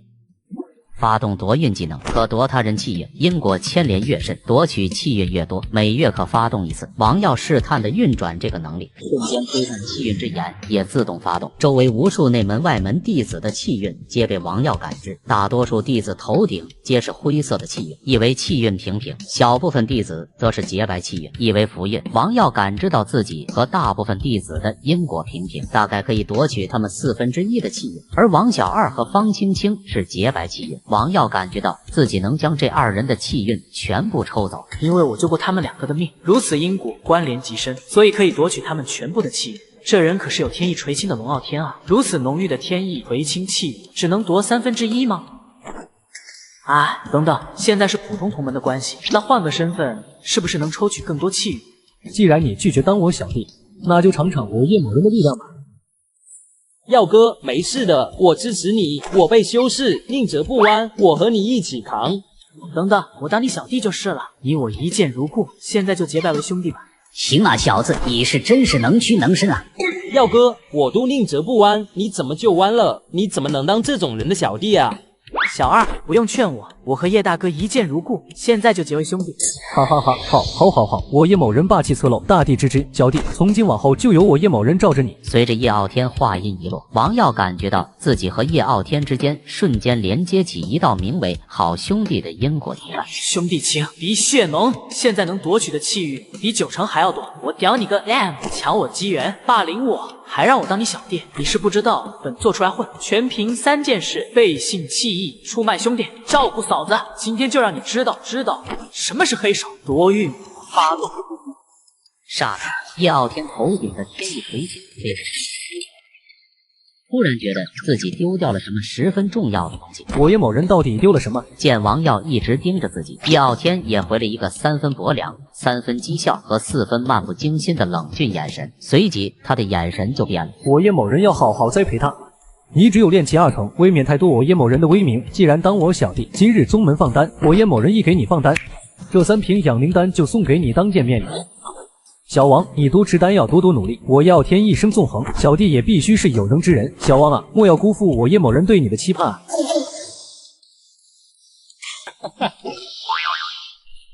我叶某人一生纵横，大地之贼，一身修为惊天动地，炼气晚期，怎么会原地摔跤？被夺了9成多的气运，叶傲天果然变飞球了。虽然叶傲天摔了有些奇怪，但大部分弟子的目光都还汇聚在王耀身上，他们看向王耀的目光都带上了鄙视。这个杂役弟子没点骨气吗？举荐名额怎么会给他的？他不知道吾辈修士道心如铁，宁折不弯吗？怪不得入宗时是一个杂役弟子。耀哥，你当了他的小弟，那我是什么？地中地。王耀，你给我去死吧！气势蝼蚁，那便用你的气来滋补本座。小二，这不挺好的？免挨一顿揍，还得了3瓶丹药。 3瓶养灵丹而已，这就把骨气丢了。别说养灵丹了，就算紫云丹，给我都不稀罕。吾辈修士道心如铁，宁折不弯。哎，这瓶是紫云丹。我去，真是紫云丹！当叶师兄的小弟，竟然能得到紫云丹，这。说起来，就算当叶师兄的小弟，好像也没付出什么，只是喊了一声叶大哥，就能拿到2010时的紫云丹。大意了，就算拒绝了当叶傲天的小弟，见到叶傲天不还是要喊一声叶师兄？耀哥，你别说，这可是一瓶打1000多灵石的丹药啊！叫那傻子一声大哥，好像确实不吃亏哈。80%是叶傲天那傻子拿错了。晦气，今天竟然被一个小黄毛给欺负了。修为不如人，就是会被人欺负。今天算你小子能屈能伸，倒是因祸得福。不过出了宗门，技不如人会丢掉命的。我懂。今天虽然因为金手指觉醒夺运技能，向叶傲天低头也是王耀为了夺取气运有意为之。紫云丹机缘亦是收入囊中，今日说不上吃亏，但当时那种无力感，王耀深深的记在心中。叶傲天炼气晚期。刚师傅，你说我什么时候能修炼到炼气圆满？你灵根一般，就算有老祖的指导和菩提子，修炼上不会有半点问题。但炼化灵气的速度和灵根息息相关，你最起码也要4、5年左右的样子。4、5年吗？要是能4、5个月就好了。你在想屁吃？老祖知道你今天被打击到了，但是修行要一步步走。话说这次叶傲天给错丹药，紫云丹失而复返，应该就是上级卦象的效果吧？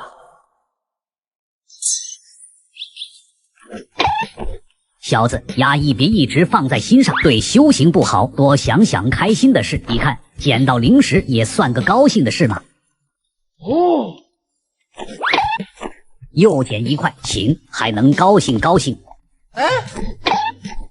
小子，这对吗？这不对吧？我紫云丹的，我叶某人那么大一瓶紫云丹去哪了？难道那个时候我好像大概可能给错丹药了？算了，再去买一瓶紫云丹好了，灵石也还够。哎，不是，我放灵石的储物袋呢？我叶某人那么大一个储物袋去哪了？不是，演都不演了，这都直接捡储物袋了。哪个倒霉蛋掉的储物袋？好像是龙傲天那傻子的。丢了1万灵石，丢了。没关系，11层已经圆满，突破到12层，我叶某人还可以从家族领到一笔资金。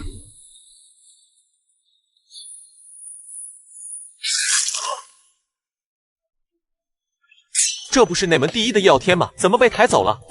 苑长明是个好事之人，最爱八卦，急忙打探，终于从几个医疗弟子的嘴里得知叶傲天走火入魔了。这一天有30多个弟子都丢了灵石。同样是这一天，叶傲天因为纵欲过度走火入魔的小道消息在百凡峰四处传荡。听说了吗？内门的叶师兄纵欲过度走火入魔了。这我看叶师兄也不像被女色掏空了身子的样子啊。那不一定，叶师兄本来就有些神经兮兮的样子，到处收小弟，天天嚷嚷自己是大弟之子什么的。大弟之子，怪不得要收小弟。说起来，我昨天丢了1块灵石，真晦气。我也丢了1块，不知道为何就忘了关储物袋了。我也是呀。众弟子惊讶地发现，50多名外门弟子，竟有20多个都丢了灵石。还好今天出门并没有随地捡到灵石，要是天天那么捡灵石，说不定哪天就会被人发现端倪，根本解释不清。不过既然是大吉大利的卦象，应该不用担心这邪门气运会带来什么困扰。王耀啊王耀，今天就是你变成废材的日子，怪就怪你抢了我的举荐名额。大哥，都安排好了吗？放心吧，一切安排妥当。这小子今日之后便是废物一个了，举荐名额谁都抢不走你的，我的好弟弟。王耀，你给我去死吧！气势蝼蚁，那便用你的气来滋补本座。今日先讲到这里，下课。陈师兄，你怎么来了？没什么，今日我来百凡峰外门是想找个炼气期的弟子配合我做研法实验。果然来了。这人是谁？什么研法实验？师兄是我们宗门法研院的，有时会召集一些弟子做一些演练功法阵法的实验。法研院会在宗门任务堂发放任务，若是等不及，便会直接来各峰召集志愿弟子。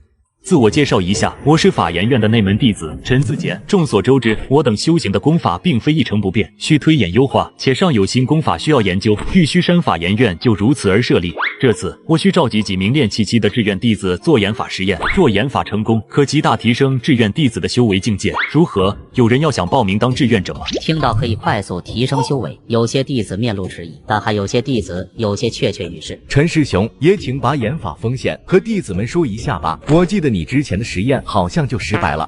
风险倒也不大，若是失败，可能会经脉和神魂受损些，绝对不会有生命风险。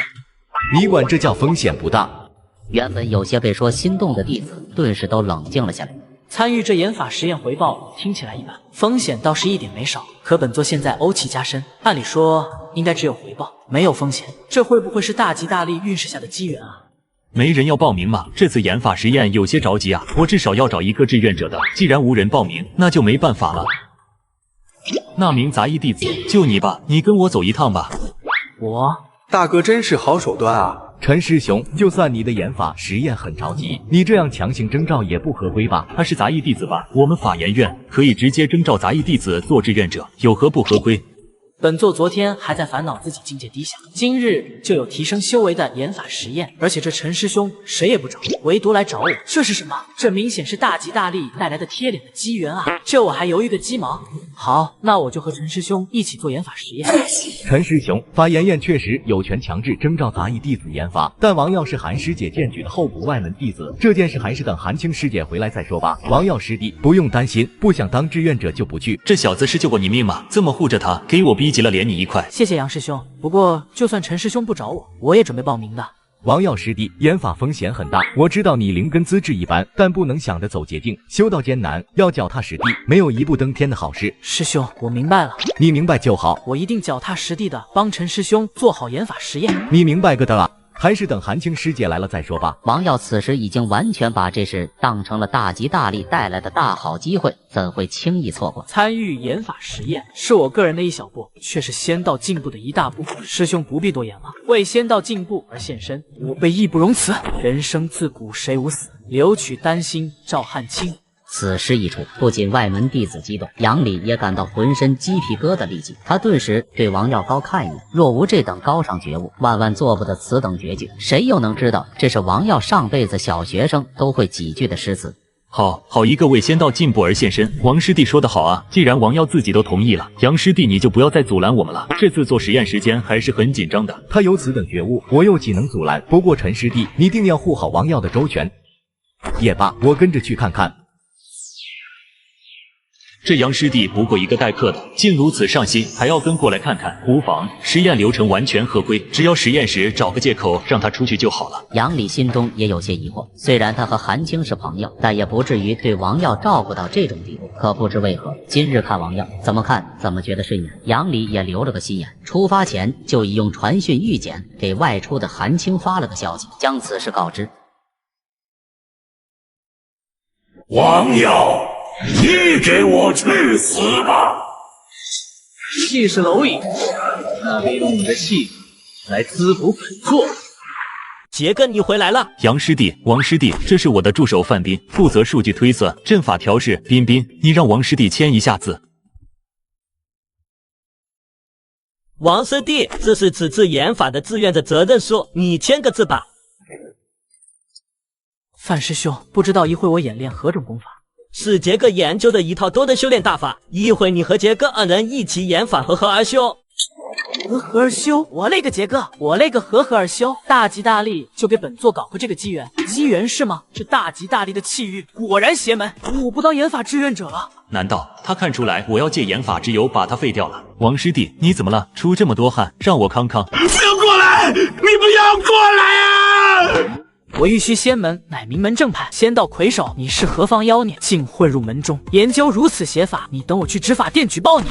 举报我研究邪法？我这乃最正宗不过的仙道正法，有何可以举报？仙道正法，就算阴阳相合，天地大道，你这龙阳搅屎棍的妖法还不够邪门？待我请执法殿长老将你镇压。王师弟，你说的那种修炼，特指阴阳道，跟我刚才说的修炼根本是两回事。我们法脉讲的就是两个人一起催动气机，相互印证即可，并不需要那般你中有我。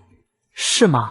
抛开研法风险，陈师兄研究的课题确实如此。当师傅，你怎么看？他说的不错，老祖觉得没什么问题。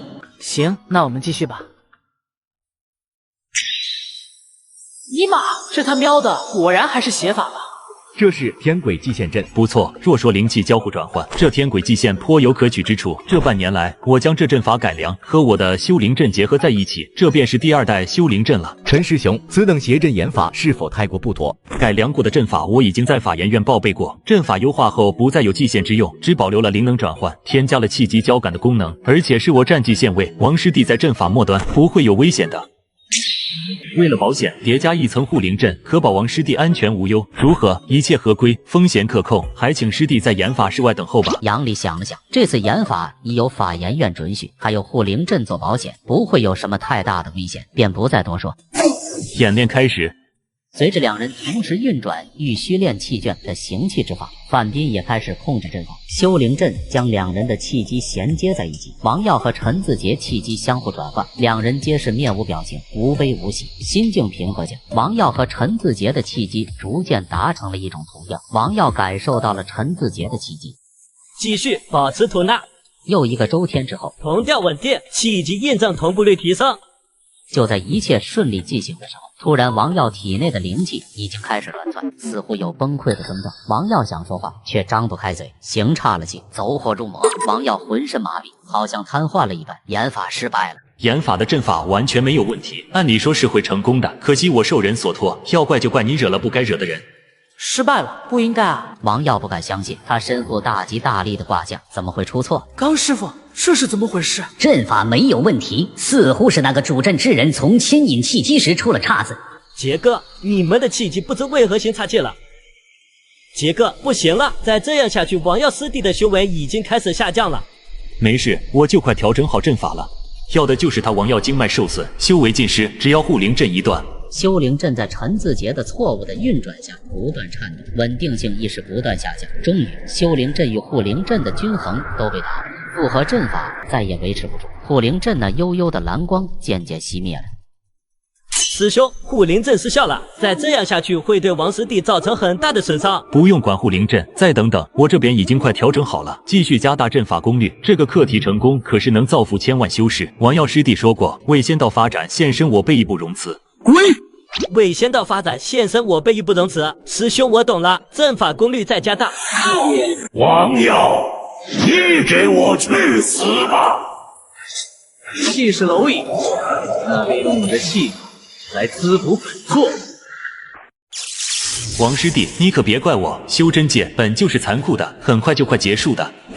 怎么会？这次的阵法反噬怎会如此严重？我是筑基元嘛，走火入魔的概率也是100中无一，不应该啊！还不及细思，陈自杰惊恐地发现，修灵阵在自己错误的运转下，居然变为了原始版本天轨极限阵，而法阵极限正是他陈自杰自得。混蛋！偏偏这个时候，和王耀一样，他的身体已然麻木，只有眼睛可以转动，话都说不出口。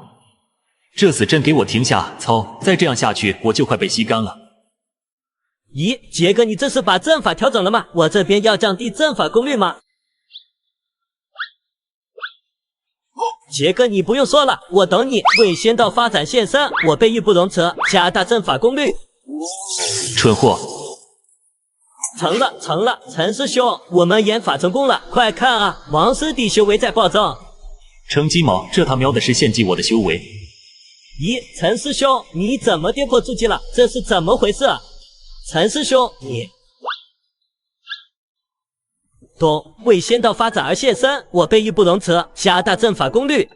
操，还来！再这么下去，我要凉了。陈自杰欲哭无泪，境界从筑基跌到炼气期，察觉到自己连生机都开始被献祭，他心里一咬牙，拼尽全力调动一丝神识，试图强行引爆了这座法阵。王耀，你还好吗？韩师姐，你怎么来了？你怎么了？我好像炼气9层了。研法事故发生后，三人最后都被送往了玉虚仙门的医疗堂口。经抢救检查，陈自杰还是没了，范斌则被炸了个大残，而王耀状态好的一塌糊涂，不仅毫发无损，更是修为猛增，一经洗髓，已达到炼气9层。牵扯到魔道阵法天轨极限阵和那门弟子生死的事情，引起了仙门执法堂的关注。作为当事人，王耀刚从回春堂出来，就被执法之事传唤。你的意思是陈自杰自己把自己给祭献了？是啊，他大喊着什么为仙道献身，我辈义不容辞，就把自己给祭献了。把自己祭献给你，算个毛的为仙道献身啊！此言差矣。木叶飞舞之处，火意生生不息，火光会继续照亮这个村子，并且让新生的树叶发芽。陈师兄虽然枯萎飘落了，但那将会成为新的叶子的养分。在陈师兄眼里，可能我们这些炼气弟子才是未来的希望。好像有点道理。有个毛道理啊！那陈字节要是有这么伟大，干嘛要引爆法阵？这我就不知道了。执法叔叔，我就是响应陈师兄征召的志愿者，这是到底是什么情况？应该问问另一名法研院的师兄们。最终结合王耀和范斌的说法，以及现场的种种证据，事情终于定性。所有证据都表明陈自杰所科研的阵法不够稳定，研法发生了事故，修灵阵变成了原版天轨祭献阵。陈自杰因走火入魔，动弹不得，为求活命自爆法阵，却身在阵法中心，又被祭献的5劳7伤，最终当场被炸死。阵外的范斌被炸伤，而王耀因祸得福，一步登天。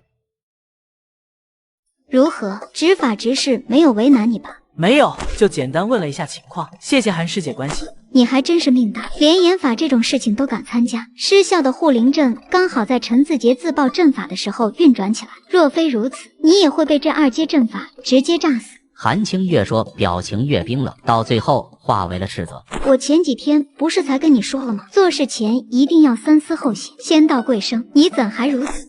尽管韩青的语气严厉，王耀却感受到他真切的关心，心中一暖，装出听话的样子，任由韩青斥责。韩青见王耀委屈巴巴的样子，缓和了语气，关心道：你一定要以此为戒，日后稳重行事。你也算是因祸得福，一下被提升到了炼气圆满，但根基不稳，对灵力掌握极弱。你现在最重要的就是打好基础，这段时间再不可提升境界了。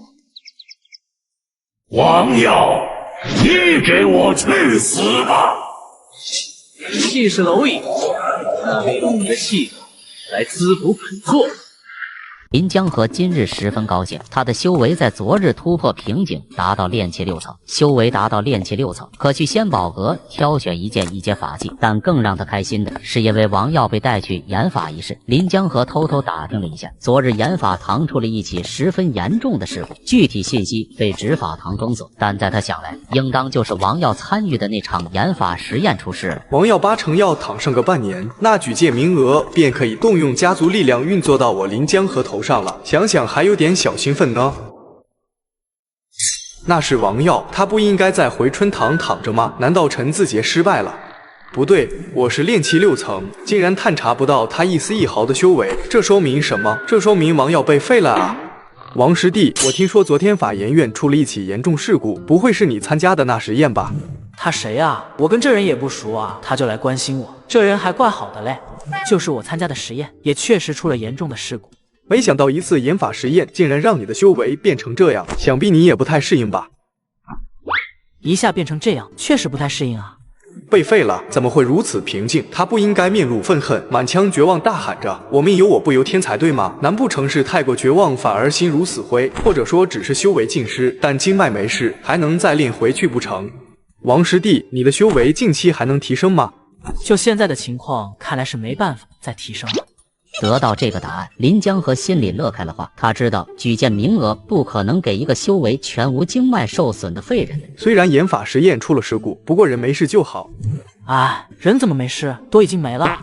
没了？什么没了？应该是说他的修为全没了。哈哈哈哈，稳了。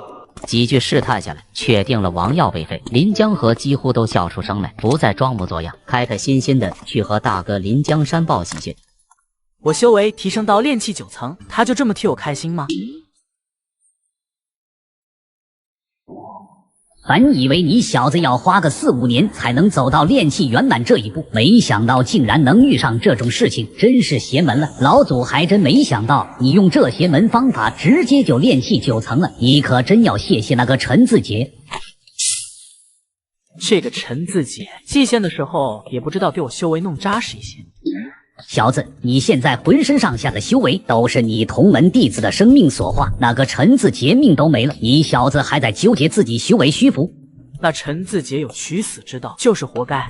那日一直出言阻止停止阵法，那表现就好像要把自己弄死在研法室里一样，明显就没打算让自己好过。但也不应该啊，自己和他无冤无仇，也没什么仇家，没理由会被人搞吧。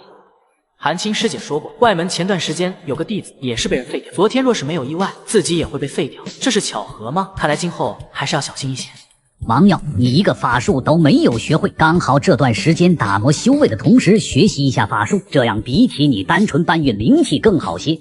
你这么一说，倒是忘了这些事了。炼器卷里只有一些基础法术，更上档次的术法，到了炼器3层才可以去藏经阁挑选，而到了炼器6层，可入仙宝阁领取一阶法器。王耀记得万妙峰另一侧，仙宝阁的所在之地至少有10道机缘之光，就是不知道是否在仙宝阁1楼。想到这里，王耀眼睛一亮，刚好趁着如今大吉大利的无敌运势，去仙宝阁摸下机缘。林师兄，找到了，在甲子96号库藏一阶防护法器黑玄盾。大哥，你来了，小弟为兄特意给你挑选了一个极品防御法器黑玄盾。等一会宝阁上架之后，你就去挑选，你且等半盏茶的时间便去宝阁挑选。谢谢大哥。哥，我还有一个好消息，王耀已是废人一个，现在让二叔把荐举名额操作成我的吧。真的吗？陈字节到现在没和我报信呢，你怎么知道的？真的，我亲眼所见，我还去试探了一番，我十分肯定那王耀已是修为全无，而且他还亲口承认自己近期无法再提升修为，此事稳了。王耀，你给我去死吧！气势蝼蚁，那利用你的气来滋补本座。看来陈字节这事办得不错，如此就好。废人是不可能拿住荐举名额的，我现在就去求二叔操办此事。大哥，真是拜托你了，你对我真好。他知道仙道家族家大业大，亲情味道都很淡，就算他亲爹对他都没有多亲，位高权重的二叔则更是没搭理过他。只有他这个大哥，凭借那门弟子的身份，在族老那里才有些面子。大哥，二叔他怎么说？别急，为兄这就看。蠢货，研法堂确实出了事故，但出事的人不是王耀，而是那废物陈字节。王耀还阴差阳错直接修成了炼气9层，你还好意思让老夫举荐你那不成器的弟弟？是想让老夫颜面尽失吗？大哥，怎么了？二叔操作不了吗？临江山正欲说些什么，就见一个杂役弟子朝着仙宝阁走了过来，来人正是王耀。你是第一次来，你这弟子怎么炼气9层了才来仙宝阁领取法器？因为之前没来，所以炼气9层才过来。杂役弟子修为达炼气4层，持身份令牌可在1楼任选一个法器。说罢就带王耀进了仙宝阁。这就是你说的已是废人一个的王耀。今天我感觉不到他修为，竟然是因为他炼气9层了，这怎么可能呢？大哥，那现在还有办法吗？小弟不必慌张，你若是遇上这点事就灰心丧气，为兄还怎么培养你干大事？炼气9层又如何？为兄身为筑基圆满的内门，一技不成还有一技，算计一个炼气弟子有的是办法。你让为兄思考一番。等等，王耀要去挑法器，黑玄盾，糟了，黑玄盾还有10秒钟上架，小弟你快去选，在第5排。虽然都是些一阶的炼气法器，虽不比你储物袋中的那些一阶剑气要好上很多，但做工都还不错。考虑到你已有剑气了，老祖还是推荐你选一个防御法器。王耀，这是一个质量极高的法器，这个盾牌比其他的法器要高出一个档次。你小子运气真不错，就选这个新长出来的。王师弟，这个盾牌我看上好久了，这是我的。这不是上午为我修为提升而高兴那哥们吗？王耀，这小子敢夺咱们的宝贝，给老祖杀了他，把他杀掉。又来，我看你这个老登才是沙雕。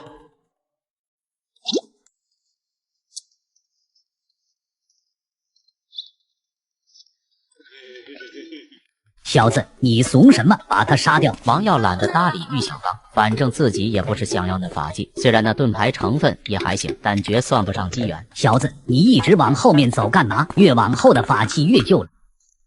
说话，臭小子，你冷暴力老祖！你不也是个老旧的老残魂了？怎么还自我歧视上了？你这数字，反正都是一阶法器，大同小异，还不如挑个有些灵活，说不定能捡到什么漏。哪有那么多漏啊？难道又是那神秘的吸引力法则？这小子不会又吸引到什么机缘了吧？看来就是他了。水灵剑，一阶防护法器，注入灵气可生成水波护身。刚师傅，这个防御法器怎么样？垃圾一个，上面的灵气都所剩无几了，完全就是个废品。连玉小刚也鉴定不出来吗？王师弟真是慧眼啊！这戒指可是1层的看家之宝了，逆天无比。我觉得王师弟你选这个戒指就对了。此人竟然能看出这个戒指的不凡。哦，师兄可有何说法？在下林江河，实不相瞒，我兄长便是仙宝阁主管，对这一层的法器了如指掌。师弟，我告诉你，这片区域的法器可谓是历史悠久，乃大有来历之物，开门的很，说不得哪一件就是正宗之宝。就好比这把剑，乃开天剑尊早年所用，若选择此宝，说不得就能悟出一道无上剑意。再看这法器，乃阴道大能虚坤真君的一件本命之宝，轻轻击打会有鸡啼凤鸣，攻防一体，蕴有阴道精髓啊！还有你面前的这枚戒指，坏事了，编不下去了。师兄，你接着忽悠，不，接着说，我听着呢。这戒指也大为不凡，说不定就是哪位老祖宗所留，蕴有一些传承或是香火情呢？是吗？可若真如师兄所说，这些宝贝又怎会放置在这千百年也没人选取？这是因为他们没有缘分啊。而师弟一看就是大有福缘之人，唯有气运滔天之辈才能发现其中妙处。这些正宗之宝便是和师弟你有缘啊。王耀心中古怪，他已经判断出林江河是在胡扯，虽不知他为何要诓骗自己，但这话却是阴差阳错说对了。好，那我就选这戒指好了。一层最后面的区域都是一些回收报废的法器，大部分都非常难用。师弟你怎么选的这个？可需师兄我给你换一个。老祖都说了这戒指是个垃圾，你还不信邪？谢谢师兄，但是不用了，我就是觉得这个戒指跟我投缘。炼气9层才来选法器，还选了一个报废的戒指，你这弟子还真是莫名其妙。你可不要后悔，出了宝阁再来换，可是要花很多灵石的。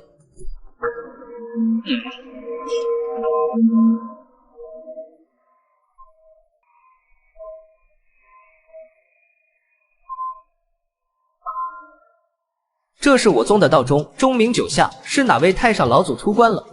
王耀，你给我去死吧！气势蝼蚁，那利用你的气来滋补本座。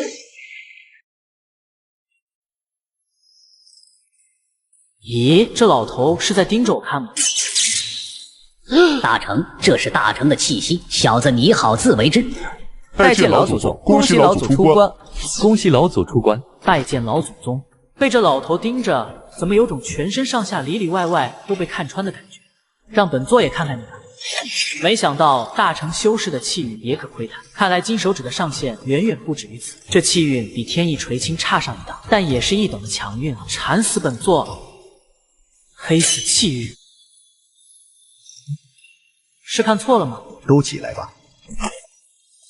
拜见宗主，这人就是宗主，玉虚宗主，怎么看起来也不是很虚啊？诸位弟子请起。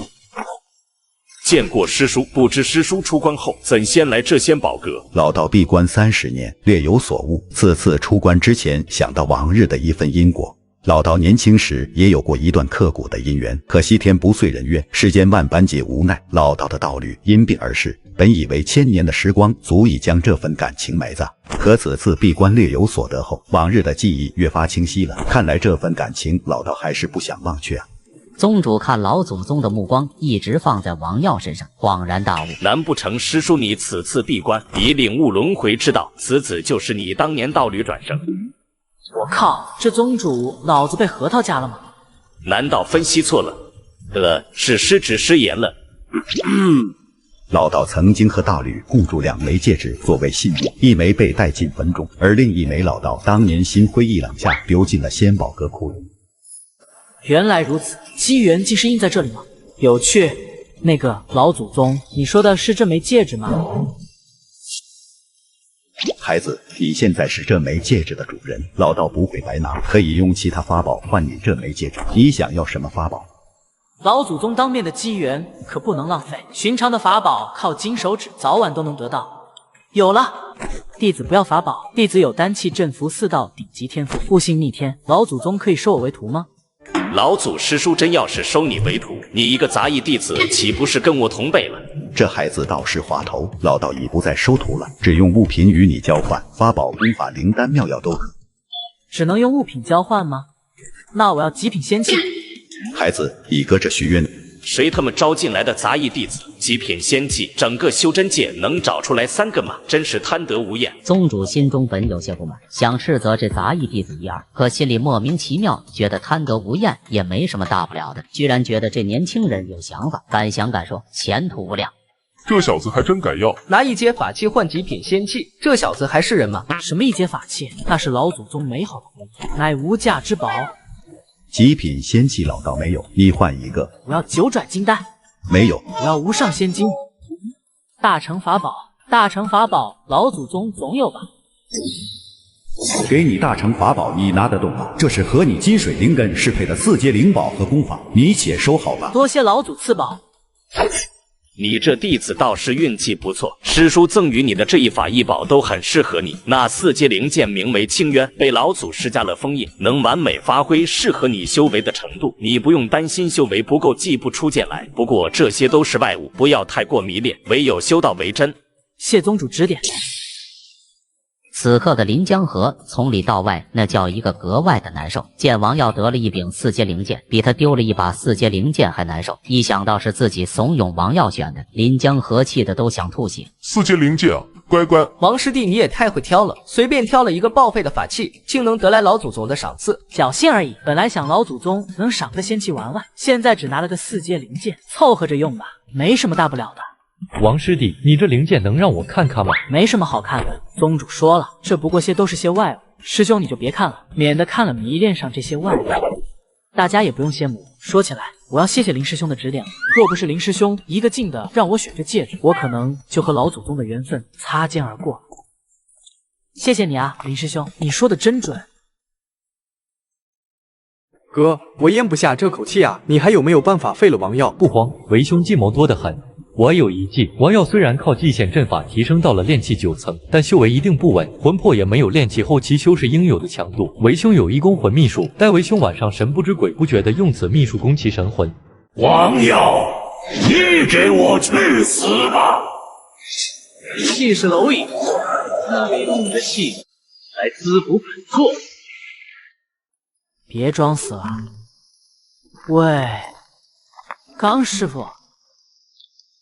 老壁灯，你喊魂呢？喊！你不老说自己是大成老祖吗？见到活的大成就被吓成这样。庶子，这是老祖的智慧，我这叫避其锋芒。老头，你让我别选那戒指，你看我用戒指换的这4阶灵剑和这极品功法。王耀，不对劲，这真的很不对劲，你到底怎么办到的？什么怎么办的？就你之前的那些行为，捡菩提子、捡灵石，还有今天用垃圾戒指换灵宝，这些事情你不觉得很诡异吗？那咋了？谁家过年还不吃顿饺子？你小子不会有什么妖术吧？这到底怎么回事？怎么回来路上又捡了1路灵石？老玉啊，你不记得我给你说的吸引力法则吗？王耀，你好好给老祖讲讲那什么吸引力法则，这到底是何种法则？也太过逆天了。那本座就和你好好讲一讲。吸引力法则是宇宙最伟大的法则之一。吸引力法则告诉你，你感觉什么就会得到什么，这就是相信的力量。一个人的态度决定他的高度。你可能不信，那你想想看，你曾经是大成修士，这大成修为难道是一出生就有的吗？不，首先是因为你先想要变强，你想要成为大成修士，你才会一步一步走到今天。这就是相信的力量。相信是一种力量，相信是一种智慧，凡是相信就可以普度众生。听懂掌声？有道理啊。大哥，神魂交锋十分险恶，你只有筑基期，强行神魂出窍攻人魂魄，风险太大，万一被发现更是不堪设想。不然咱们再换个办法。放心吧，弟弟，此秘法并非强行神魂出窍，而是暂时分出一半神魂之力，化作一种名为魔魂的状态来攻敌。魔魂来影无踪，非常隐秘，就算是被人发现，我亦可散去魔魂，便是幽魂被人击碎也不碍事。只要此术不被瞬间破解，我都能将神魂之力归于天地，如此不会伤我根本，安全无忧。哥，咱们宗门高人众多，不会有高人发现你用魔道术法把你这术给破了吧？我愚蠢的弟弟啊，此乃我游历时在一处远古遗址所得的上古魔道秘术，8成都已失传。若是一些魔道的老魔头，还有可能将其破解。咱们仙门哪有这种人？不会有事的。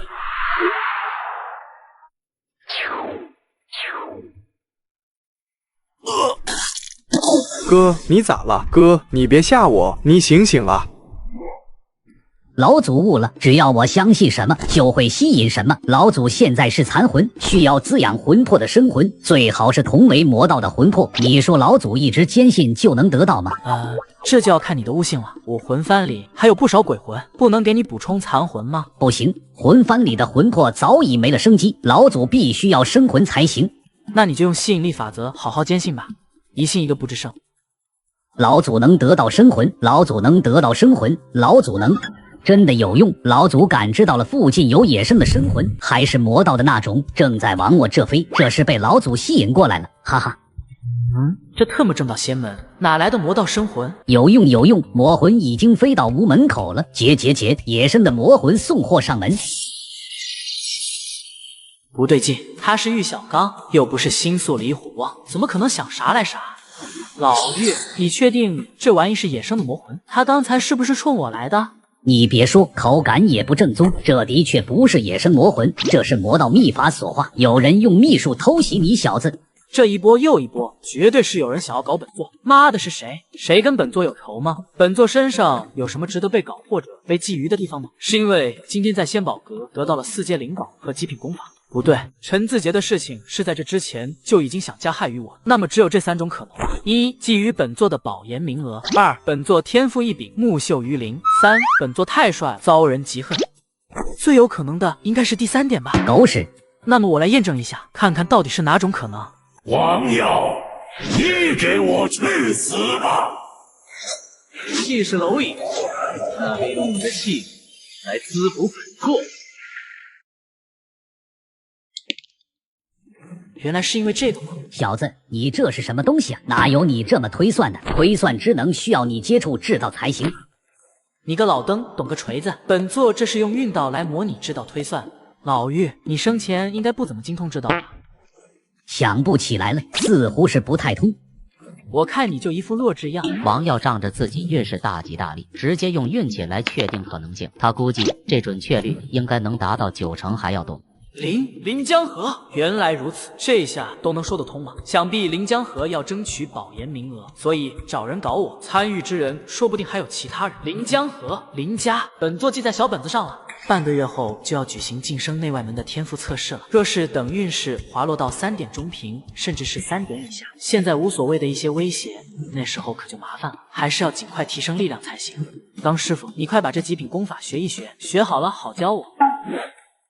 太寒玄金诀，小子，这功法真不错，分为3大部分：灵力功法、配套术法，还有一个老祖都想不到的灵根转化法。这确实是极品功法，王耀，这简直是为你量身定造啊！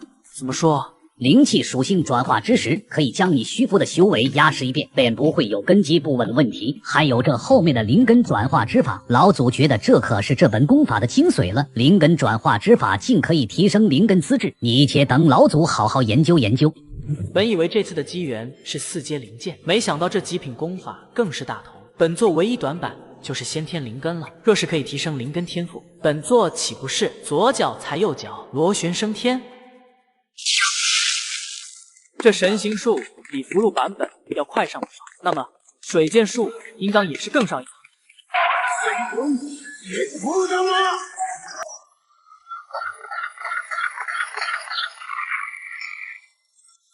玉小刚已将太寒玄冰诀炼气期、筑基期的内容研究的差不多了，便开始为王耀授课。你现在修行的玉虚炼气卷为无属性功法，适合所有灵根，炼出的灵力纯粹，包容性强，但相对的无法适配你的灵根，修炼速度就会偏慢一些。也是，都大半个月了，才修炼到炼气9层，确实慢了点。小子，休要装逼，这特么是你自己修出来的吗？这太寒玄冰诀是金属性和水属性的功法，和你的灵根契合，你无需炼化其他3种属性的灵气，修炼速度会比原来快上很多。灵气心法，你且听老祖道来。转修心法一开始会有些不适应，谨慎行气，当心失败走火入魔，尤其是灵气炼入五脏之时，金水对应肺肾，你需要听。已经转修成功了，好，很好，接下来你就不用担心修为不稳了。每行气1个周天，原本的玉虚灵力都会慢慢转化为太寒灵力。还有提升灵根之法呢。你太寒灵力不足，无法修炼，你先将太寒玄冰诀练到炼气后期，大概炼气7层的时候就可了，也用不了太久。老祖估计了一下，大概749天就可将灵力转化完成。当师傅，你说太寒诀是金水双属性，那我在金水灵气充足的地方修行，是不是会更快一些？你小子倒是聪明，若是平时倒是没有特别大的差距，但转化灵力这一步，在金水灵气充足之处修行，能大大缩短时间。这样，你拿出200块灵石来，老祖给你布置个双属性的聚灵阵。不用，宗门里有专门的练功房，不仅安全有保障，更是灵气充足，事半功倍。不过眼下身份令牌终归是杂役弟子，还没有权限去。得嘞，去找韩师姐走走关系吧。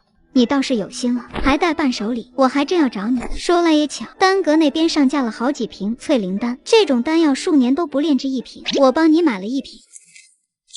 谢谢师姐，多少灵石？不用了，你不是买了灵果吗？就当是谢礼吧。王耀先和韩青聊了聊天，顺便向韩青打探了临江河的事情。得知临江河有个哥哥叫临江山，还找过韩青要过举荐名额。王耀心中有了谱，又听到韩家和林家的关系相对密切，同时顾虑到玉小刚的存在，王耀迟疑了一下，放弃了举报的想法。怎么突然对林家这么感兴趣？没什么。说起来，昨天还听到一件趣事，老祖宗一出关就赏赐出去一件4阶灵宝和一部极品功法，也不知哪位弟子这么幸运。4阶灵宝啊，我连4阶法器都没有见识过，想必能让老祖赏赐的弟子定是人中俊杰啊。是啊，一定是人中俊杰。王耀，你给我去死吧！气势蝼蚁，那利用你的气来滋补本座。对了，韩青师姐，我想去百凡峰的练功房闭关修炼几天，但我的身份令牌应是不够资格。师姐可否帮我挂个号？你现在要打磨修为，不要一味的追求境界，修行是一辈子的事情，空中楼阁岂能长久？师姐，是这样的，我得到了一部功法，这要转修灵力，需要在纯粹些的金水双属性灵气之地修行，如此事半功倍。玉虚炼气诀是我宗传承改进许久的标志性功法，已是十分上等的法门。你若仅仅是为了扎实根基，转修了低劣或者传承不够完善的功法，可是得不偿失。修为越高，转修越为艰难。你转修了何种功法？喏，就这个了，还请师姐过目。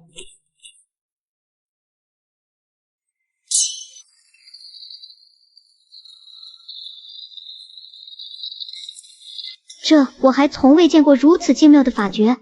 怎么样，韩师姐，这功法你能学吗？我原本还担心你，看来是我多虑了。我是水属性灵丹，五行无阶，修此功法反而事倍功半。不过里面的一些法术，我倒是可以学习一下。若是对师姐有用，尽管考一份。里面的一些秘法可能对我冲破瓶颈有帮助。王耀，谢谢你，这么珍贵的传承，你都愿意向我分享。嗨，咱俩谁跟谁？王耀，这种等级的功法世间难见，你从哪里拿到的？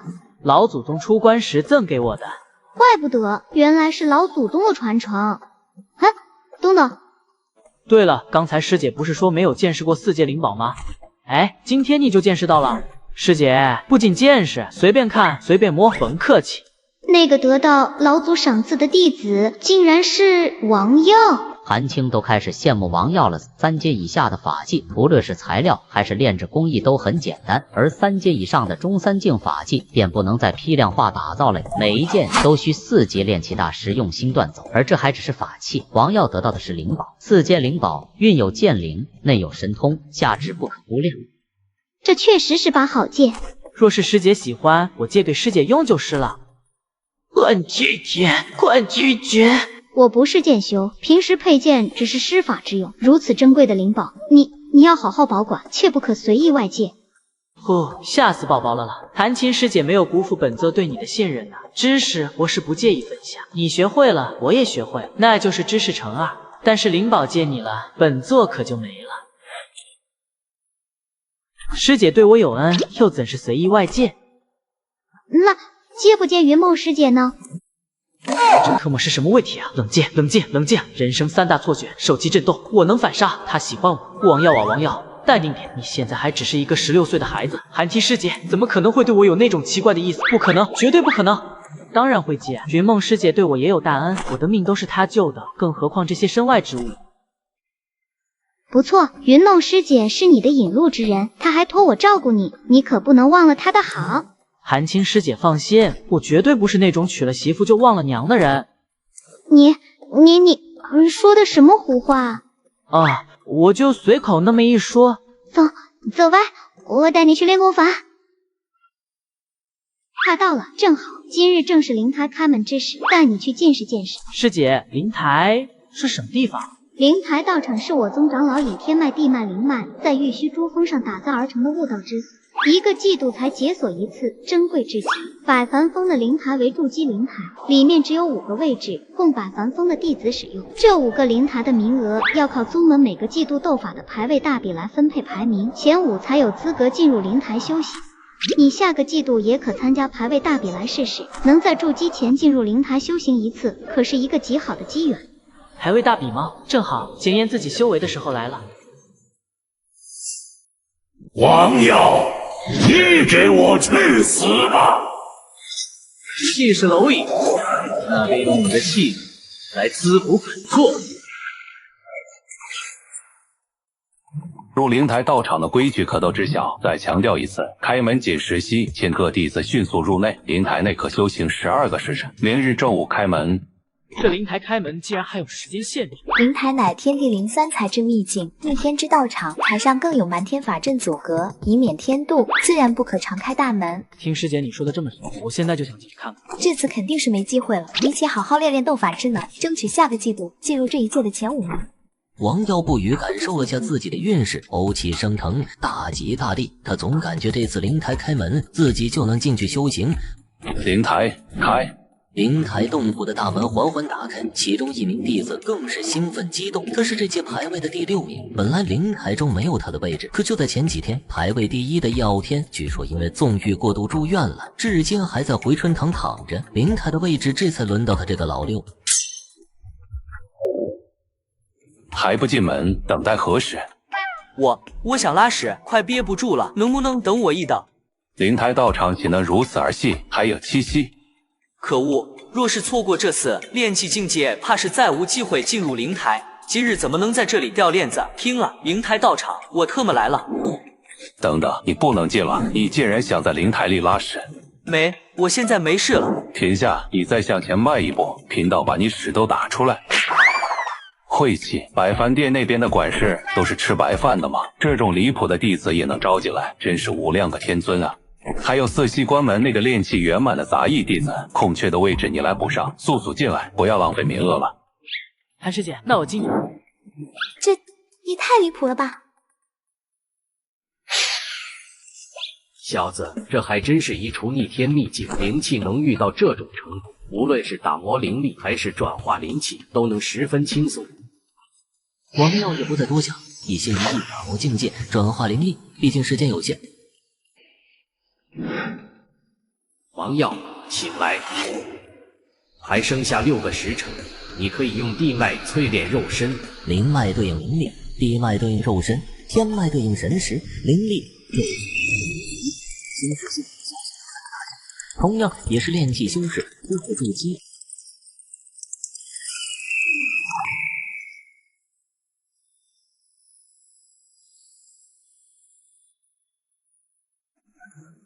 张师傅，炼体好像是完成了，但是不止感觉身体轻松了许多，仿佛灵魂都得到了提升。王耀，你这是觉醒神识了。神识？那不是筑基期才有的吗？你本就神魂之力过人，再加天脉的引导，自然而然的便可觉醒神识。你是那个王耀？刘琦师弟呢？是那个连汤带水的家伙吗？他拉屎去。你这人说话怎么如此粗鄙啊！灵台一行，你感觉怎么样？感觉很好，说不得都能筑基了。你才修了1个月不到，就想着筑基了？我是个修道的天才啊！筑基有3关：灵力关、肉身关、神识关。哦，你是用地脉炼体了，效果也不至于这么好啊。哎呀，都说了我是个修道的天才。可是你还有神识关要过，神识不比其他，你需要有强大饱满的神魂力才可。啊，炼气后期你就觉醒了神识，你还真是修道的天才。虽然炼气圆满的修为已经扎实，更是觉醒了神识，可在韩青的劝说下，王耀并没急着筑基。接下来的日子，王耀都在转换灵气中度过。至于修仙100亿的课程，王耀开始摆烂；丹气镇符的课程，王耀只上符箓课，甚至就连符箓课他也不再听讲。上课时就在转化灵力，反正考试的时候有玉小刚顶上。文川修真界执掌气运玉头，窥天际，魔造化，玄天宗入门日，惊变嗜血魔窟。危难之际，玉头逆转因果，引仙掌破局，顺势引入宗门。因果之下，又得萧炎同款接着吞。自此，杂役身份到万界仙王的飞升之路就此展开。自玉小刚吞噬野生魔魂那次，王耀没有再受过什么袭击了。不过，王耀观察了一阵子临江河，发现这小子整日一副失魂落魄、忧心忡忡的样子。经过打听得知，临江河的哥哥前些日子似乎是修炼出了问题，受了不小的伤。刚师傅，你说有没有可能临江山受的伤势？你小子还真把智头子推算的结果当真了。不过话说回来，如果真是他袭击的你，这段时间他是不会来找你麻烦了。魔魂攻击遭到吞噬，必然会被反噬。王耀和玉小刚一对照，更加对上了推测。这不要天吗？这孙子怎么来了？这天一垂青还能恢复的，这么看起来，再过一段时间，这货的气运又能恢复的七七八八。不愧是龙傲天啊，坚韧不拔。本以为是个炸过一次就萎了的废物，没想到缓一缓还能接着用。等你的气运恢复的差不多了，本座的 CD 也转好了。这么看来，永动机出现了。本座和这个好兄弟还真是天设地造的一对。王耀，这小子不是欺辱你的那个二货吗？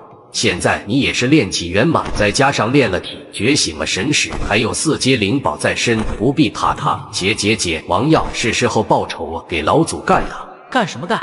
这位可是我的好大哥。当时你小子不是为了不挨揍才认的怂了，老祖还记得你忍下那口恶气，咬牙切齿了好一阵，怎么现在就兄弟情深了？老头，你可别胡咧咧，这可是我异父异母的亲大哥。待会怎么说才能显得我这个大哥既慷慨又不失面子的？小王啊，小王，没办法，大哥我实在是没办法了。倘若我1万灵石的储物袋没丢，我叶某人直接去买1颗。嗨，我叶某人居然混得如此地步！叶哥，好久不见啊，你怎么来了？哈哈，小王啊，我叶某人一生纵横，日理万机，来此自然是有要事和你相商，不必受宠若惊。卧槽，好想揍这个二货啊！不行，这可是气运永动机，忍住。叶哥有什么事吗？小王，我当日给你的3瓶丹药里有1瓶是紫云丹吧？不错，谢谢叶哥送丹。那个紫云丹是炼气后期才能用的大药，小王你留着也没用，不如先给我叶哥，你怎知道我已经炼气后期圆满了？这紫云丹正是适合我用的好药啊！你竟然炼气后期圆满了？我还记得当日叶哥对我说的话，你说叶哥你一生纵横，小弟也必须是有能之人。听完之后，我是大受感动，如履薄冰，夜不能寐。于是凭借着自己的努力，一步一步的走到了今天。怎么样，没让叶哥你失望吧？叶哥你还说让我多吃丹药，好好努力。我现在是炼气圆满，正是服用你送给我紫云丹的好时候啊！叶哥，我一定会好好吃药，好好努力，不辜负你的期盼的。我现在就回去服下紫云丹休息。王耀竟然炼气圆满了，他才修炼多长时间啊？怎么可能这么快就炼气圆满？他不是4品灵根吗？果然我想的没错，背后有高人相助，一个4品灵根也可以在这么短的时间修炼到炼气圆满。苑师兄，你是说王耀之前参加的那场研法实验的事情吗？当时陈师兄说那实验可以提升修为，怎么可能是研法实验的原因？我偷偷告诉你们，王师弟不，王师兄是云梦师姐的私生子。什么？我跟你们讲，我是从王师兄那里打探出来的消息，王师兄亲口说是云梦师姐把他带到世上的。这么说来，我曾经听说，常年在玉虚山修行闭关的云梦师姐，在10几年前就下山游历1年，原来是生孩子去了。今年再次下山，原来就是为了接王耀师兄回来。定是如此，云梦师姐小来得子，肯定很疼王师兄。王师兄进宗门前，云梦师姐就找了几个先天武者给王耀打基础。你们没见韩青师姐如此照顾王耀，肯定是知道王师兄有这层关系在。原来如此，有道理啊。这一天，王耀是云梦私生子的小道消息传遍了整个百凡峰。数日后，王耀捡灵石的数量已经开始减少，5点上级的大吉大利气运开始滑落，同时修仙100亿的天赋测试也终于开始了。文川修真界执掌气运玉头，窥天际，魔造化，玄天宗入门日，惊变嗜血魔窟。危难之际，玉头逆转因果，引仙掌破局，顺势引入宗门。因果之下，又得萧炎同款接着吞。自此，杂役身份到万界仙王的飞升之路就此展开。韩师姐，王师兄，天赋测试不限科目，王耀你丹气振幅都有不凡理解，可以4科都选。韩师姐，王师兄。但是4科的成绩不叠加，只有每一门达到一定分数，才能算哪一科的天赋合格。咦，他们怎么都叫你师兄？我也不知道。这么一说，这段时间好多同门对我的态度是有点奇怪，想必是我这个炼气圆满大高手的修为折服了他们吧。瞧把你美的，别太得意忘形了。天赋测试我曾经也进行过，题海无涯，做题颇为耗费心神。若是觉得做4科太多，专心挑其中2个也行。韩青师姐放心，我心里有谱。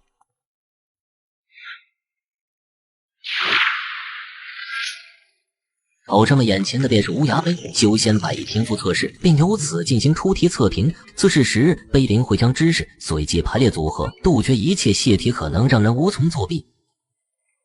测试开始，请考生触摸石碑，选择天赋科目，开始答题。测试不限时间，破题累计一定程度后，测试结束。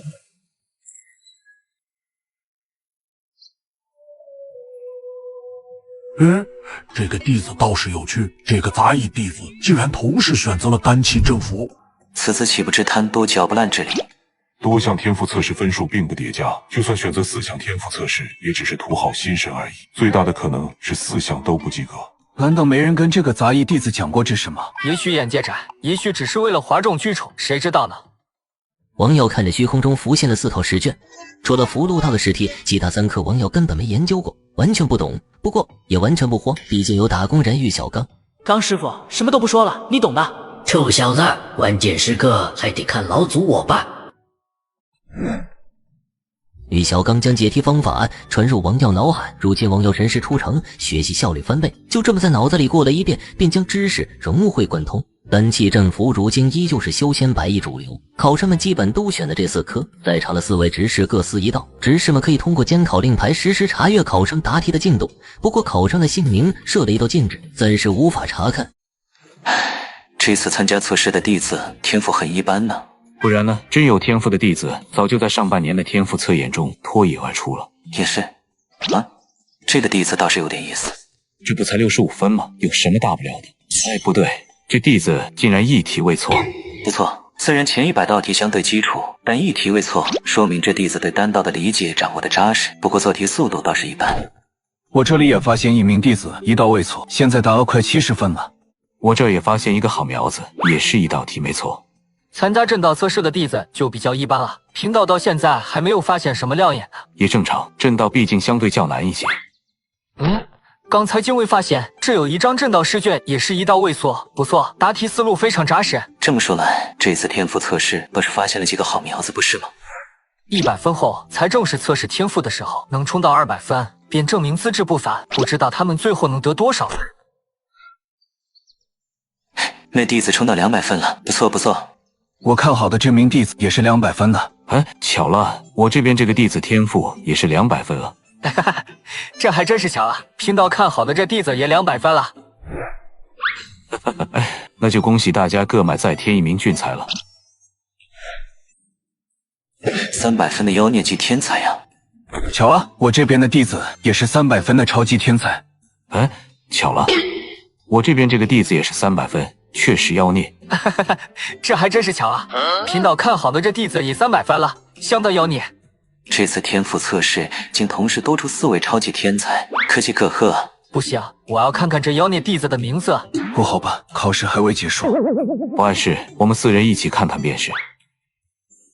文川修真界执掌气运玉头，窥天际夺造化。玄天宗入门日，惊变嗜血魔窟。危难之际，玉头逆转因果，引仙长破局，顺势引入宗门。因果之下，又得萧炎同款接本尊。自此，杂役身份到万界仙王的飞升之路就此展开。查到了，这名丹道奇才名为王耀。巧了，这符箓道奇才也叫王耀。真是巧，这炼气道奇才也叫王耀。确实是巧，这正道奇才也叫王耀。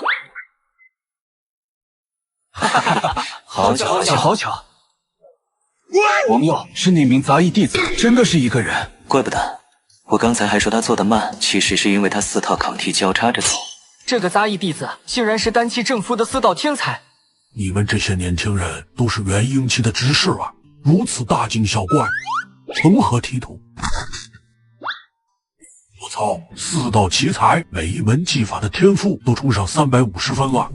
是吧是吧，完全不是我们大惊小怪啊，陈长。而且他到现在为止，竟然一道题都没有错，如此老练的思路，完全不像是修仙新人。这下面的题目，即便是我懂四脉的内门弟子做起来也会十分艰难，可这杂役弟子竟然还能继续。450分，这些难题对我等而言都有些难解，可这弟子竟然巧妙运用了正道的原理，将其应用在符箓之中。融会贯通，他竟然能将丹气阵符融会贯通。如此才情，已有大师之姿。什么大师之姿？你们这些个新进元婴的年轻人都不记得天赋分数的判断标准了吗？100分则被判定有此道天赋，200分的成绩便是天才，300分便是妖孽了，400分极为罕见，妖孽中的妖孽是妖王，500分为妖帝，450分，此子已是半步妖帝之姿啊！不对，半步妖帝说的不太准确，他可是做了4套卷子。4个半步妖帝，那就是2个妖帝之姿，真是恐怖如斯啊！不对啊，你们不觉得奇怪吗？4张考卷，每张考卷王耀都已经做了450道题，这就是1800道题啊！不错，按理来说王耀早就应该神魂力竭了才对。可王耀怎么一脸轻松的样子，就好像不是他在做题一样，好古怪。你看他嘴角还在笑，这就离谱。你们这些个新进元婴的年轻人，无论是观察力还是思考能力，还差得远呢。难不成你们没发现这个叫王耀的小子不仅神魂强大，还觉醒了神识？练气后期就觉醒了神识，这是个天才啊！怎么分到杂役去了？所以说，你们这些个新进元婴的年轻人还差得远呢。哎，这小娃娃，就连老夫也看不透。太好了，298分，我李九营算是熬出头了。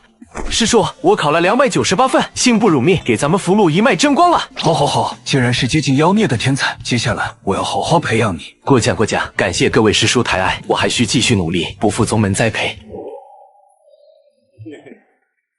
师叔，我考了298分，幸不辱命，给咱们符箓一脉争光了。去，过奖，感谢各位师叔抬爱，我还需……不是，我这种天才选手也不受宗门待见了吗？王耀，老子快做不动了！加油啊，刚师傅！只有不快的斧，没有劈不开的柴；只有想不到的人，没有做不到的事。对别人说狠话，不如对自己下狠手。扛得住艰难，才能配得上梦想。不想苦一辈子，就要苦一阵子。加油啊，刚师傅！你特么这哪是对自己下狠手啊？是对老祖我下死手啊！难道是作弊被发现了？好一个妖帝之姿！好啊，真是千年难遇啊！过奖，感谢各位师叔的抬爱，我还需继续努力。如此璞玉，定要收入门下雕虫。王耀，你还没有拜师吧？这样，我现在就收你为徒吧。拜你的香蕉菠萝蜜！就你那点三脚猫的炼丹造诣，还好意思当老师？王耀，你拜我吧，我气脉的炼气炉随你用。这孩子丹道试卷成绩最高，465分，这说明什么？说明他天生就该入丹脉。这说明你们丹道粗鄙，题目简单，不用费太多心思，在上面就能拿高分。入我气脉才是正道。别吵了，我来说句公道话。正道艰难，天才本就稀少，王耀这等奇才，自然该拜我为师。你们都是放屁！王耀的符道成绩461分，这分明是天生的符道奇才，就该拜我。这次是不是考得太夸张了？不过有4个元婴执事抢着收徒，说不定能再来一次丹气镇符，4宝送奇才的美谈。听到了吧，老妪，他们都抢着当我老师，你要是不用心教，有的是人教，以后再逼逼赖赖不听徒弟的话，当心我把你逐出师门。庶子，你倒反天罡啊！老子我累死累活帮你做题，你竟敢！文川修真界执掌气运玉头，窥天际夺造化，玄天宗入门日，惊变嗜血魔窟。危难之际，玉头逆转因果，引仙长破局，顺势引入宗门。因果之下，又得萧炎同款借笔。自此，杂役身份到万剑仙王的飞升之路就此展开。都是元婴修士啊，做事情还是这么浮躁。看你们的表现，为人师表还差得远呢。就凭你们几个元婴初期妖帝之姿的弟子，你们能把握得住吗？还是让老夫来吧，老夫是化神，老夫把握得住。嘿嘿嘿，王耀，你想不想拜我为师啊？这就是化神大佬的嘴脸吗？陈大王，王耀是修仙4翼的天才，放到你万妙峰算怎么回事？就是，怎么还跟我们抢人呢？赤峰，你来的倒快。见过赤峰长老。这孩子就是妖帝之姿，不错，当入我符箓一脉。华夫的，你要不要脸？这么大人了，怎么还要长老呢？如此天骄，入你福禄一脉，是否你未免说的太早了吧？此弟子到底如何归属，也要等我们来了再说呀。就你们3个货，还有脸说我？各位何苦争啊？云梦是我们福禄一脉真传弟子，王耀便是他带入宗门的。于情于理，王耀都是福禄一脉嘛。赤峰，你真是老糊涂了。小王耀明明是杂役弟子，怎么能算是你们福禄一脉？这个还是要看小王耀本人的意见吧。丹麦长老想让王耀自己选，因为丹麦的待遇无疑是4脉中最好的，天材地宝破境丹药统统管够。只要王耀脑子没坏，肯定选丹麦。这可把一旁的赤峰真君急坏了。就在此刻，派出去打探王耀消息的一行人从传讯玉简上发来消息，说王耀是云梦的私生子。这把肯定稳了，王耀肯定要来福禄一脉找妈妈的呀。我觉得不错，让王耀自己选也好。王耀，你要选择哪一脉？老祖推荐你选丹脉或者气脉，这种地方有水多些。老登愚蠢，小孩子才做选择，我全都要。弟子诚惶诚恐，感谢各位老师的抬爱。到底应如何选择？弟子现在心里也不甚清晰。弟子想认真考虑一下，以免糊里糊涂的辜负了各位老师的好意。弟子现在最重要的事情就是筑基，不如等弟子筑基后看明了方向，再择一脉前去修行。王耀的小心思，几位长老全都收在眼里。这小子是在打太极呢，鼻子面子都给了，是想讨要好处呢，搁着。这可是半个妖帝之资啊！即使看出王耀是想讨要好处，几位化神长老不仅没有心生厌烦，反而欣赏更甚。说的有理，仙道不成，丹气镇服终是空。小王耀现在确实应把心思放在筑基上。依老夫看，王耀便是决定了加入了某一脉，其他3项技艺也定是不可丢下，否则岂不是浪费了这4套奇才的资质？你们4个老鬼不如待王耀筑基后，每人带着孩子1年，到底拜谁为师，到时再做分晓如何？你小子不是哪一脉都不想得罪，哪一脉都想讨些好吗？那老夫就让他们各自带你进修1年。陈长老看王耀那叫一个极为顺眼，顺眼到爆炸，自然想帮衬着点王耀。老夫觉得不错，不如就这样如何？那我们就定下4年之约，待王耀筑基以后，各自调教1年，再见分晓如何？如此甚好，我看可行。我脉缺乏人才，这妖帝之资的好苗子，定要收入门下。待王耀筑基，老夫要让他好好感受一下炼气的魅力，此子必会入我门下。我丹脉资源丰富，几个穷货还敢跟本座竞争？哼！我要他妈就是我脉真传弟子，这儿子还能跑了不成？刚好让这几个老货给我家王耀掏点好东西。来，小王耀，老师这就送你个见面礼，这一套4阶符宝你可喜欢？谢谢老师。这老货倒舍得下本钱。王耀，你称老夫一声老师，老夫也送你点小玩意。这玉简里是老夫的一些修行心得，你且说下。老登又有的学了。气脉和镇脉2位长老也各自给了4阶的气宝和镇宝。小王耀，老师这里宝贝众多，你说个你想要的，老师都能给你。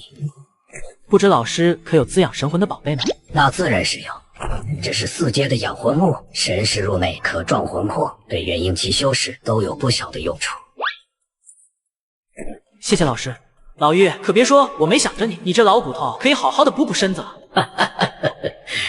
好小子，老祖真没白疼你。这次才做2000道题，老登就萎了，得给他吃点草。牛马强壮了，我才更好使唤。好，能见我仙门处一妖帝之资，老夫心中甚慰。对了，你还是杂役弟子的身份，一会儿老师就升你为内门弟子，不，升为核心内门弟子。小王耀，回去努力修行，但也记得脚踏实地。若有何难题，就去找老师的那几个徒弟，以后他们就是你师兄。谨遵老师教诲。他妈了个巴子，我还是他刚师傅呢，这小子对我好像从来没有这么恭敬过。都进入仙门至今，王耀历经51天，终于从杂役晋升为内门弟子。万仙盟5绝，玉虚仙门核心内门弟子，也算在修真界站稳了脚跟。我要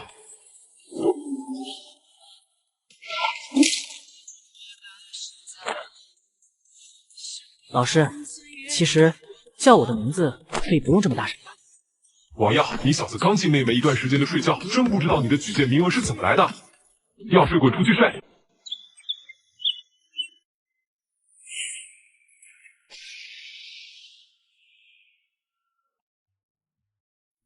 还有瞌睡的吗？没有的话继续上课。老师，你有所不知啊，我们都习惯了。王师弟不，王师兄他上课一直都是这样闭眼睡觉的。奇怪的是，每次被执教老师点名回答问题，王师兄都能回答出来。不是，我说你们几个都是入内门有些年头的弟子了，怎么叫这个新晋升的弟子叫师兄呢？嘘，不可声张，你还不知道吧？我跟你说，事情是这样的。王师兄，留步！王师兄，你知不知道咱们这一届亲传弟子的考核选拔就要开始了？亲传弟子，亲传弟子乃玉虚仙门核心，每100年只有10人。这一届亲传考核要开始了吗？亲传弟子的考核每年都不同。王师兄，你如此背景，手眼通天，你知不知道今年咱们要考什么？我怎么知道要考什么？如此背景，手眼通天，难不成他们知道我有妖帝之资，知道我头顶4、5个化神老师了？王师兄，你就别装了，你妈的消息肯定灵通了。你在骂我？不，王师兄，我的意思是，这事你去问问你妈妈不就行了？神他妈问我妈妈，她这是在嘲讽我是个孤苦伶仃的孤儿吗？你妈妈不是亲传弟子吗？你在说什么？王师兄，咱也算是朋友了吧？都这么熟了，还不能透露一二吗？其实我们早就知道了，你是云梦师姐的私生子。你在说什么？你他妈在说什么啊？虽然大家都清楚这事确实是个秘密，但现在百凡峰都已经传遍了。王师兄，你是云梦师姐私生子的事情已经盖不住啊！这他妈谁说的？谁他妈在胡说八道？王师兄，难道你是云梦师姐私生子的传闻是谣言野史吗？什么野史？这他妈的简直就是狗屎！李九英，这狗屎到底是谁说的？王师弟，你别急，我也不知道。大家都说是你亲口说的。我亲口说的？我他妈怎么不知道？师弟，你别急，你好好想想你是谁生的。我是谁生的？我是妈妈生的，但我的妈妈肯定不是云梦。王师弟，此事必有误会，不然你好好想想。我就先回去了。我操，这就改口叫师弟了？原来我在宗门一直以来被传着这样的狗屎。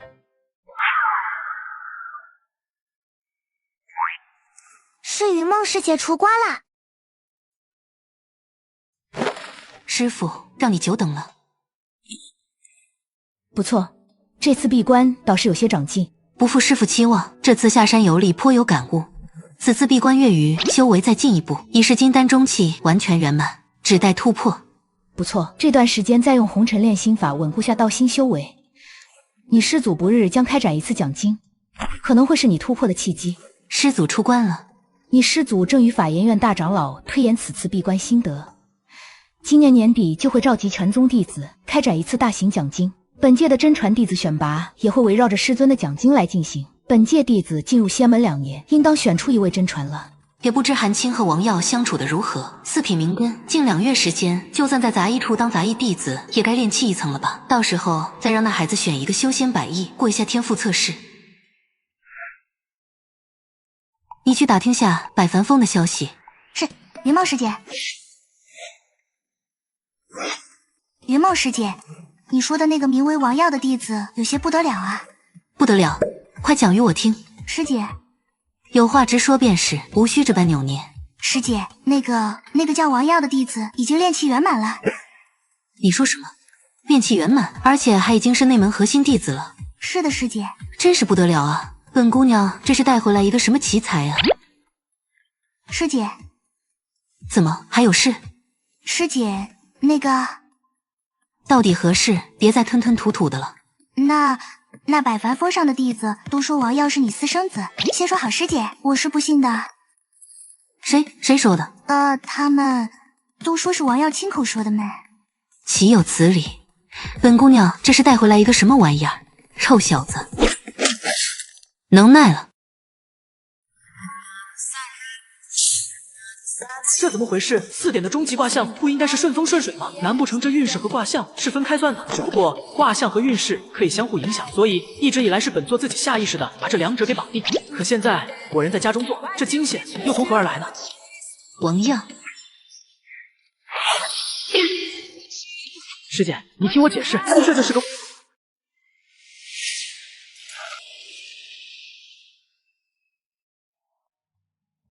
真不是你说的，真不是我说的，我干嘛要给自己认个活地啊？让我知道是谁造我的狗屎，我非弄死他不可。云梦师姐，你们这是干嘛？王师弟，你之前对我说不会娶了媳妇忘了娘，原来是这个意思。王耀，我当时只是随口一说啊，我真的什么都不知道，我可以去问新官发誓。本姑娘怎么都这个时候还看他这么顺眼呢？真是不争气。我的青玉啊，还有我的青玉啊。喂，云梦师姐，快运转红尘炼心法。什么红尘炼心法？云梦师姐怎么突然就一副道爷我悟了的样子？韩师姐，这是什么情况？这可能是云师姐突破金丹后期的契机啊！这怎么喜当妈了就成了突破的契机了？难道是多子多福？文耀，你难道没有好奇过，为何我宗每个堂口都可见到元婴执事，甚至化神长老也不闭关苦练，反而会时常在外走动吗？还真是，前些日子连一个天赋测试都有元婴执事和化神长老监考，他们闲得没事干。正常来讲，不应该都窝在洞府里闭关个180年才是吗？自1000年前开始，除了必要的必死关冲瓶颈，我们玉虚仙门也是禁止门下弟子动辄闭关100年的行为了。仙道发展至今，不说1年一个样子，也是10年一小步，100年一大步，很多经验、功法和技术都在不断发展，甚至推翻重构，出关之后都要落后时代了。所以我宗法研院在1000年前开发出一名为红尘炼心法的无上法门，修行此法可将修士的感悟、经历乃至情感凝练为一道红尘之气，以此洗炼道心和修为，还可明悟本心，妙用无穷。唯一要求就是要热爱生活，感受生活，这也是那些元婴化神大能经常在外走动的原因。而刚刚云梦师姐经历的这个事情，无疑是她人生中前所未有的经历，说不定红尘炼心法就可再进一步。没想到竟然还有如此秘法，那修行红尘炼心法的一些修士，岂不是会为了凝练红尘之气，追求人生经历情感，做出一些伤天害理、闻所未闻的事情，像杀妻正道之类的？你怎么会有这样的想法？这小子心思脏得很了。为了经历而经历，本就是走偏了路子，对修行红尘炼心法有害无益。修行人若是违背本我道心，更是会走火入魔，坠入魔道的。本以为突破的契机要等到师祖讲经，没想到刚一出关就已触摸到了金丹后期的契机。恭喜云师姐刚出关就能再进一步，师姐可需再闭关破境？不用，如今突破金丹后期已是水到渠成，师傅让我这半年以稳固修为为主，不可再闭关了。我要这事怎么办？你说。我说师姐，我也是受害者，我的青玉也没了，还活生生降了个备份。你好歹还得到了突破的契机，那你也得给我个交代。交代？什么交代？云梦师姐万万不可将错就错，假戏真做。我呸！你小子想得倒挺美。依老祖看，不如你们结为道侣，此谣言岂不是不攻自破？正所谓大道不该如此之小，道侣不该如此之少。王耀，路就在脚下，走！我呸！我就知道你这老东西憋不出什么好屁。王耀想了想上辈子娱乐圈处理绯闻黑料的方法，突然就有了主意。此事我有上中下3策。上策，发布公告，宣布乌龙笔墨风趣些，态度坚定大气些，大事化小，小事化鸟，可体现师姐之胸襟和对弟子的大爱。中策，不予回应，闲话终日有，不听自然无，流言蜚语不过尔。当然，有人问起时坚定否认，可助师姐打磨道心。下策嘛，严重警告，发律师函，不过可能会激起逆反心理，传播更甚。那个律师函为何物？怎么说呢？差不多就是让执法堂发文的意思。啊，算了算了，这事本姑娘提也不想提，就不予回应，当不知道吧。先说你这一身修为又是怎么回事？还有你怎么成内门弟子了？侥幸而已，说来话长。